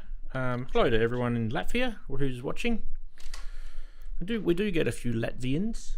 I definitely know that for sure because I've spoken to some, and it's not just Tre Modular either. But yeah, I do like the sequential gatey thing. I think that's pretty useful. I feel like there's more. There's more to it than what warts and all. This is what happens when you put a module in. The first thing you do is you look at the manual, you have a little fiddle. This is exactly what you do, right? And we just spent half an hour with this thing. The delay is interesting. I feel like we knew it was going to be when we showed it on the show. It was about a year ago. We knew it was going to be interesting. So What I would love to see this thing married with, Chris, is your little GP82 module. See what that does with that. Get some sort of manipulation with the sequential switch, or yeah, it's delay? seeing if that sort of happens. The sequential switch, yeah. Get that sort of working with your GP82, and maybe work that maybe with the.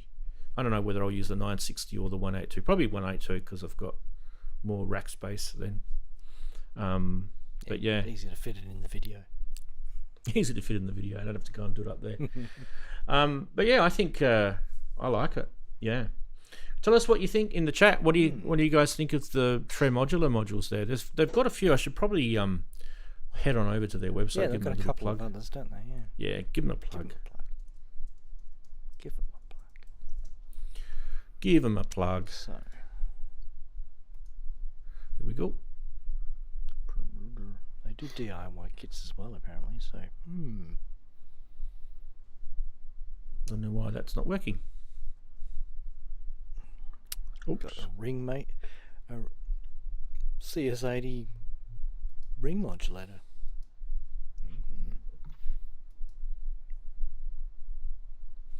There we go. It's working a bit better now. I've got a nice step sequencer. VCF.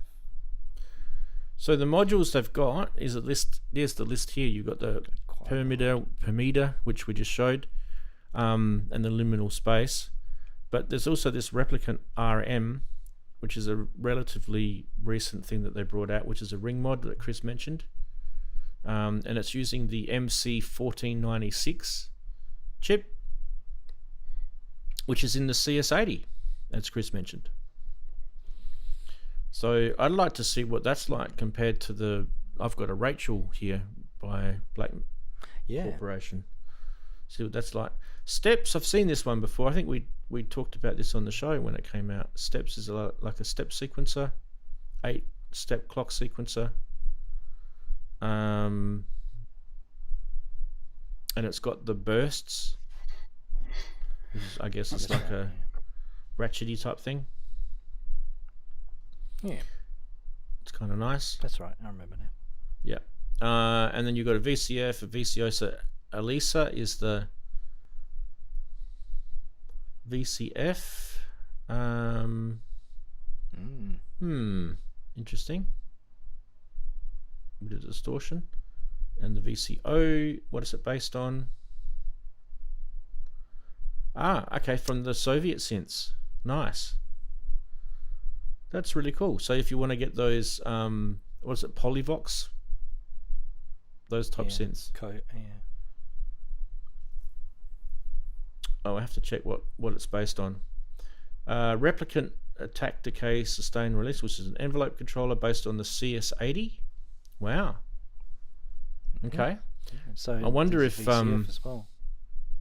the envelope on the CS80 is actually, if you ever talk to Kent, he'll tell you there's actually two different style of envelopes on there. Yes. Yeah, depending on where they are. Depending on where they are. So you got to be careful with that stuff. So I'd be interested to see what they're like.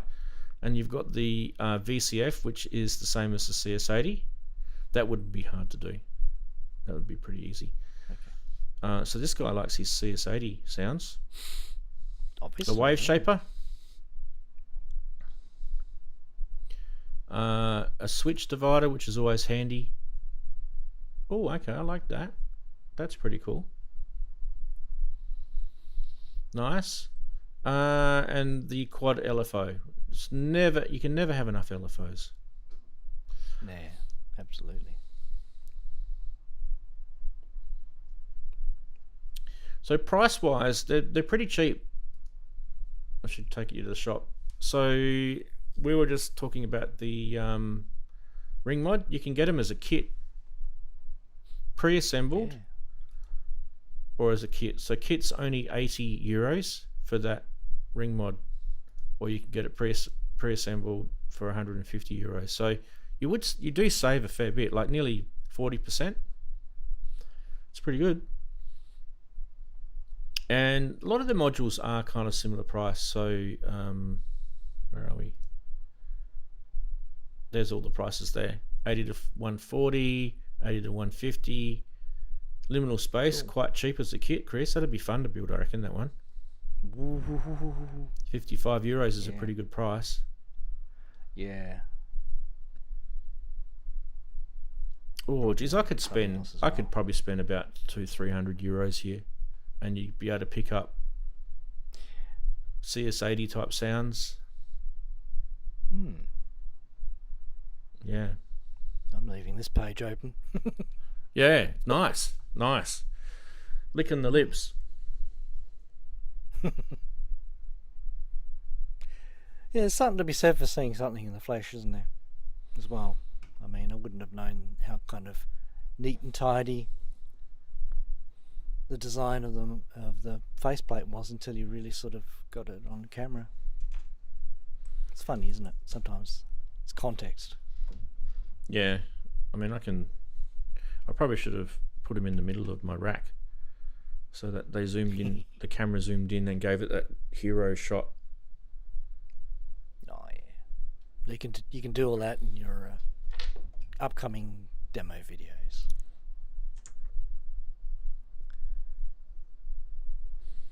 There you go. Yeah. Quite nice looking. Tilt the case again so you can see.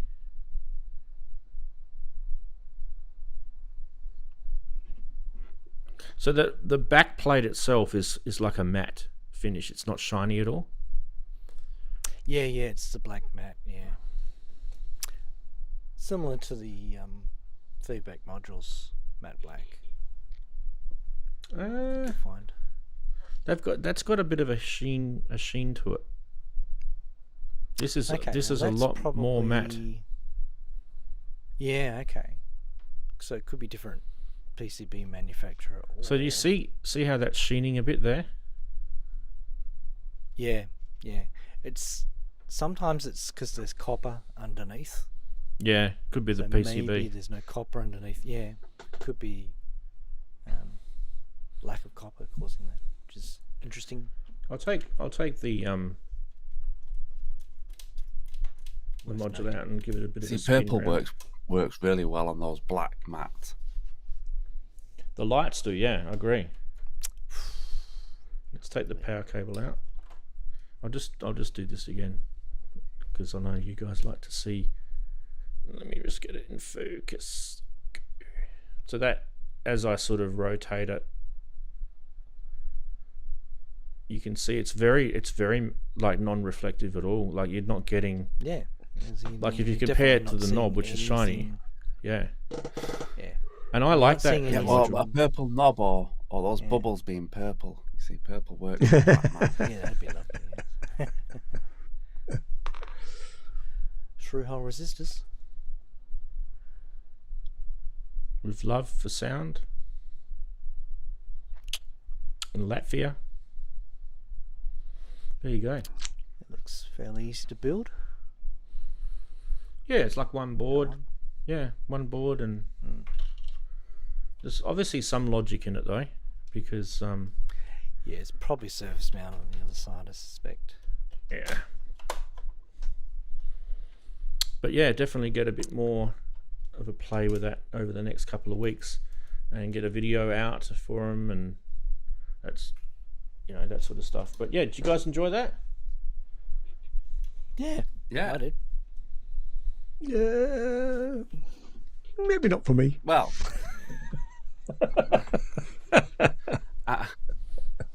I was just thinking of sampling the delay sound there. The sound was great, actually, Rans. The sound she came up with was great. That was the bit for me. Well, for me, I just thought, and you know, I don't get a lot of chance to show the VCS3 stuff from feedback modules, and they did a really good job of it because they actually sourced all the components properly. It's done properly, and pretty much all I need is the third oscillator, and pretty much I've got a VCS3 because you can use the Make Noise Mass as your trapezoid generator. You could use it as your AR envelope generator. You can, really, what else is left?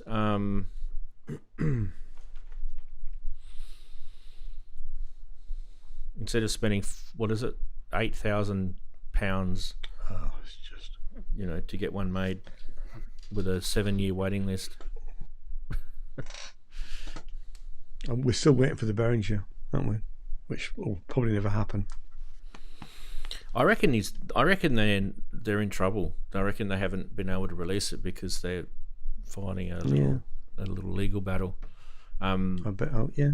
Generally, how they get around those sort of copyright / patent rules is if they make it in a different country and the patent or the copyright doesn't have any jurisdiction in that country, they really don't have a leg to stand on. Yeah. But I believe, I don't know if this is true or not, but what I heard was that some of those music companies have got a bit deeper pockets for lawyers, and international law is a different thing to like local law, right? So the way it works is, from what I understand, is if you sold a product in a country that the patent or the copyright is still valid, then you're still breaching that. Even though it's manufactured in a different country, you're still breaching it. So they're obviously playing all these sort of law games right now.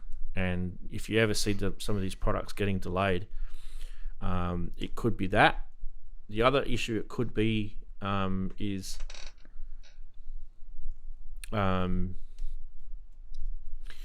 the matrix pinhole thing being manufactured. There might be some sort of issue with tooling that.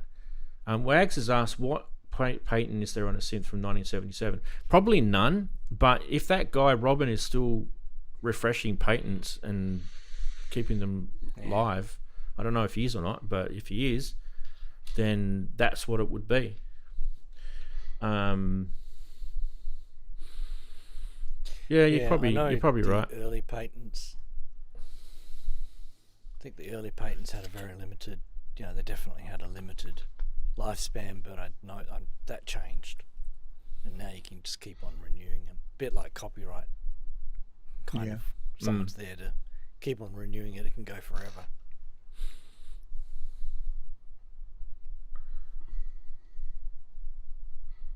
Yeah, I think some of the products they've had some legal issues with. I'm not saying it's the VCS3, by the way. Some of their other products, and the VCS3, I feel, is a tooling issue, or it could be a parts issue or something like that. Whatever it is, it's if it invokes their profit margin, they're obviously not going to release it if it's going to invoke their profit margin. And Wags has got a point about the pin matrix being expensive. Well, it is. I mean, how many people have remade the pin matrix? Let's look at it. Erica Synths have done it. That guy, Analog Solutions. Analog Solutions. There was that other guy. What's his name? The guy that did the what was it called? I've just lost my train of thought. There was like an English guy that did one. It wasn't like it was like a VCS3, but it wasn't. It was kind of different again. Macbeth? Was it Macbeth? Or is it the other guy? I remember that. I'm trying to think what it was.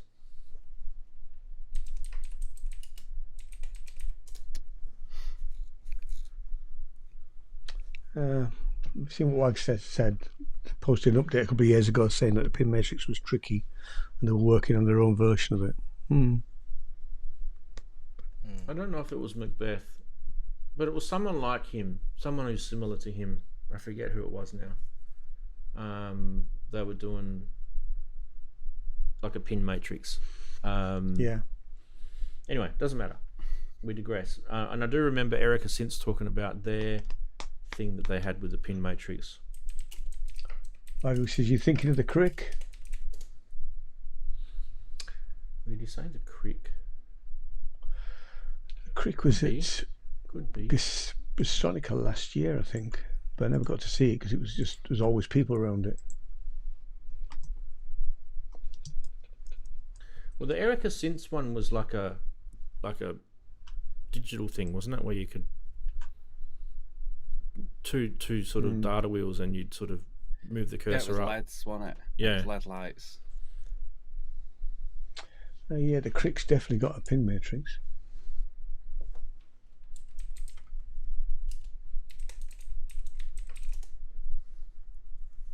Oh yeah, it was the Crick. Future Sound Systems. That was it. That was the one. So that would have been expensive to Oh make. God, yeah. Gear for music selling. Oh my God. How much are they selling them for? $5,000 our money, Chris, for a Crick. 2,500.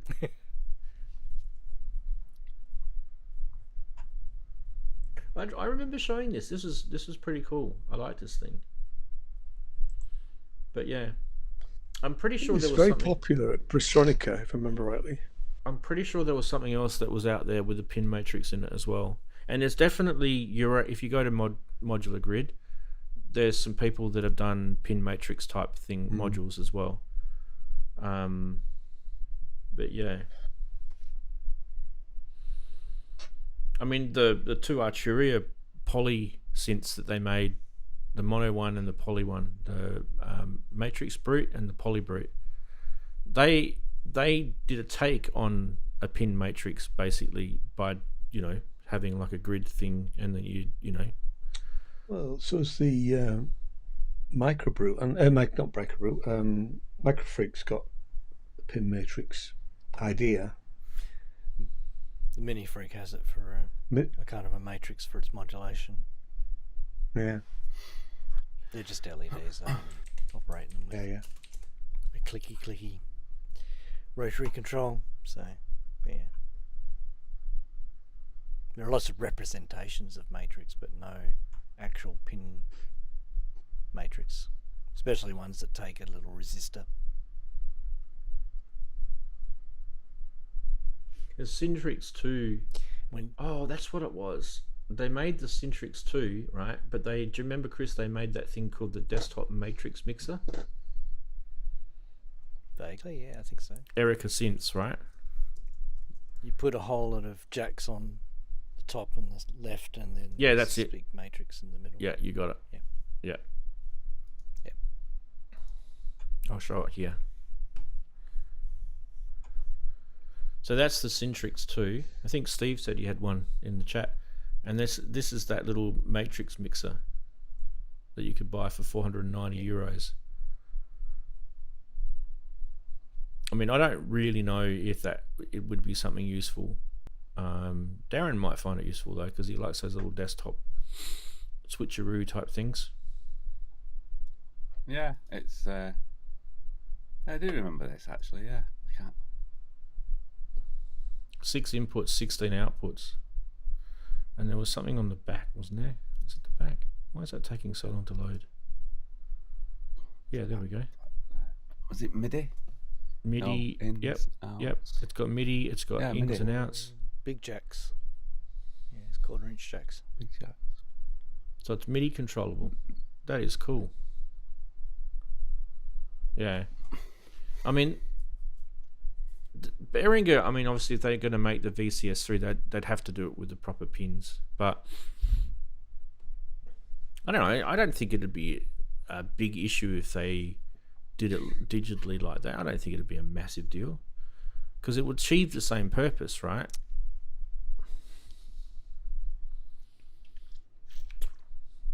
It'd be cheaper to make. Yeah, that's the thing. Even if you did it digitally, you could still have a physical connection point if you wanted to keep it physical.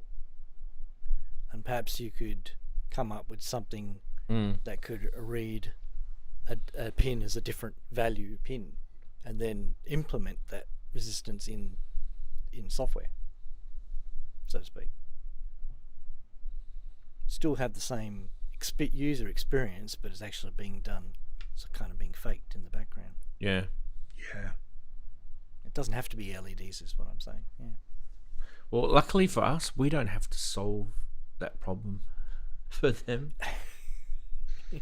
Yeah. Although I am familiar with solving such problems.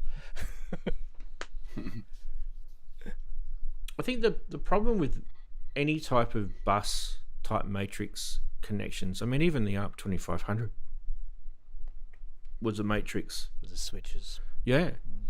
I think massive slide switches. you can never ever get a perfect solution for a matrix, because someone will have a different take, to using it. They'd probably go, I don't get it, I don't understand it, it doesn't work for me. And it's like any product that you bring out, someone's not going to like it because it's not for them. As Ian says, he says quite a lot that things aren't for him. He's honest, which is why I like him on the show, because he's honest. He gives his. Oh, thank you. I like to be here. He gives the truth. But at least he says what he thinks. He's not like shy. And like those matrix things, they can be a pain to use because you have to understand some of the way the electrical connections work. And I don't know if you've ever played with the iPad version of the VCS3. I've got it. Yeah, I don't find it as. I mean, I had great pleasure in spending a whole day with a VCS3 and really getting my head around it, and it was great fun. It was at the York University. They've got 2 of them there. And I fell in love with it at that point. The iPad one doesn't do it for me in the same way, because it is that physical thing of being able to pick up pins and move them, and it's not quite the same on the iPad. I know it's the guy who invented it. It's licensed from him, isn't it? But, and the sound quality is fine, but I'll be honest with you, I don't use it very often. I want a real one, or something as close as possible. I mean, and granted, if I had $7 or $8 grand, would I wait 7 years for it though? That's the other thing. Probably dead by that time. The first thing that I did, I'm going to sound like a complete prat here, but the first thing that I did when I got those little feedback module oscillators and the filter was I wanted to do Oxygen Part 2, the laser, the laser gun sound, which is it wasn't hard to do it. The filter on this thing is so resonant. It's really easy to do. I think it's even in the video, isn't it, Chris? That I did. Yes. For the VCF. Yeah, you did it for the VCF. Yeah. I mean, it is kind of unique, that filter. It is kind of unique. It's not a Moog ladder filter. No. Anyway, I think we should probably wrap the show up, considering it's 12:30 a.m. here, where I am. It's the morning. Yep. Luckily for me, I get to sleep in tomorrow. But next week, no 5 o'clock. Oh yay! Congratulations. Next week, all the kids are back to school, and all the shit hits the fan again with all that. So this will probably be my last sleep in for a while. I was going to say, I'm afraid there's one kid you won't have to deal with next week. Unfortunately, I have a birthday party to attend next week. So. Oh, nice! Happy birthday to whoever it is. Stuff. Yeah, it's my mum. So. Oh, definitely say happy birthday for me to your mum. Yeah. Happy birthday to Chris's mum. Hi to your mum for me. Birthday. Yeah. It's actually on Monday, which is Australia Day. Oh yeah, we've got a public holiday Australia in 2 days. Yeah. Cool. The one that everyone wants to try and wreck. All the woke people are trying to wreck Australia Day. Or move Why? it, Yeah. Oh, Just don't move get it me to a different started. day. Just Oh, leave no, I it won't. alone. Yeah, Leave I it won't. alone. No. Yeah. Anyway, we are done. Hopefully Cool you guys stuff. enjoyed the NAMM show. That's probably my 7th NAMM show. Yeah. I was, when I had the hi-fi shop, I was invited to NAMM about 4 years on the trot, but they weren't going to, like you were saying about airfares and, and somewhere to stay and all that. It was just going to cost too much, really. Yeah. But, the NAMM organisation would send us invites every year, but I nearly went one year. I nearly went, but I stopped myself. I think I would be overstimulated by all the noise because, I mean, as Andy says about the guitar stuff, and Well, it's only a I've couple been of to hours lots drive. of UK shows. A couple of hours drive for him. For me, if it was a couple of hours drive, I'd go to it for sure. Yeah, exactly. Yeah, it's like me to London. Yeah, You know, I would do it. I'd go. Yeah, But yeah, you know, we looked at airfares once before on the show, didn't we, Chris? It was insane. From where we live to fly, just and if I'm going to go, I've got a family of 5, right? If I'm going to go like to the US and leave them here, my wife is going to get very shitty with me. yeah. Very shitty. So it's not just one person flying over there. It's 5 of us, and they'll want to go to Anaheim and Disneyland and all that sort of shit. So it'll end up being a $30,000 caper for me, and I just can't afford that. I'd rather buy some synths. Yeah, I mean, I once went to Florida to some. When I was working at York University. I went to some conferences a couple of years on the trot, and one of those years, Jane and the boys did come with me because I got the university were paying for the hotel room. They paid for my flight, so I only had 3 flights to pay for, and we extended it. We stuck a few days on at the end, and we did the Disney thing, and we went to Cape Kennedy and stuff like that, and a few day trips. It was good. It's good fun, But you're right. It's like still quite a lot of money. It's a once in a lifetime thing, really. Yeah. Mm-hmm. Yeah, absolutely. Yeah, do it once and say goodbye. That's what we're going to do. We're going to say goodbye until next week. We'll be back. All right. Apart from Chris. Toodles. See you later. See you next Bye, week. everybody. Bye. I will pop Bye. in at the end. Bye bye. Yeah, cool. guys. Yeah. Bye.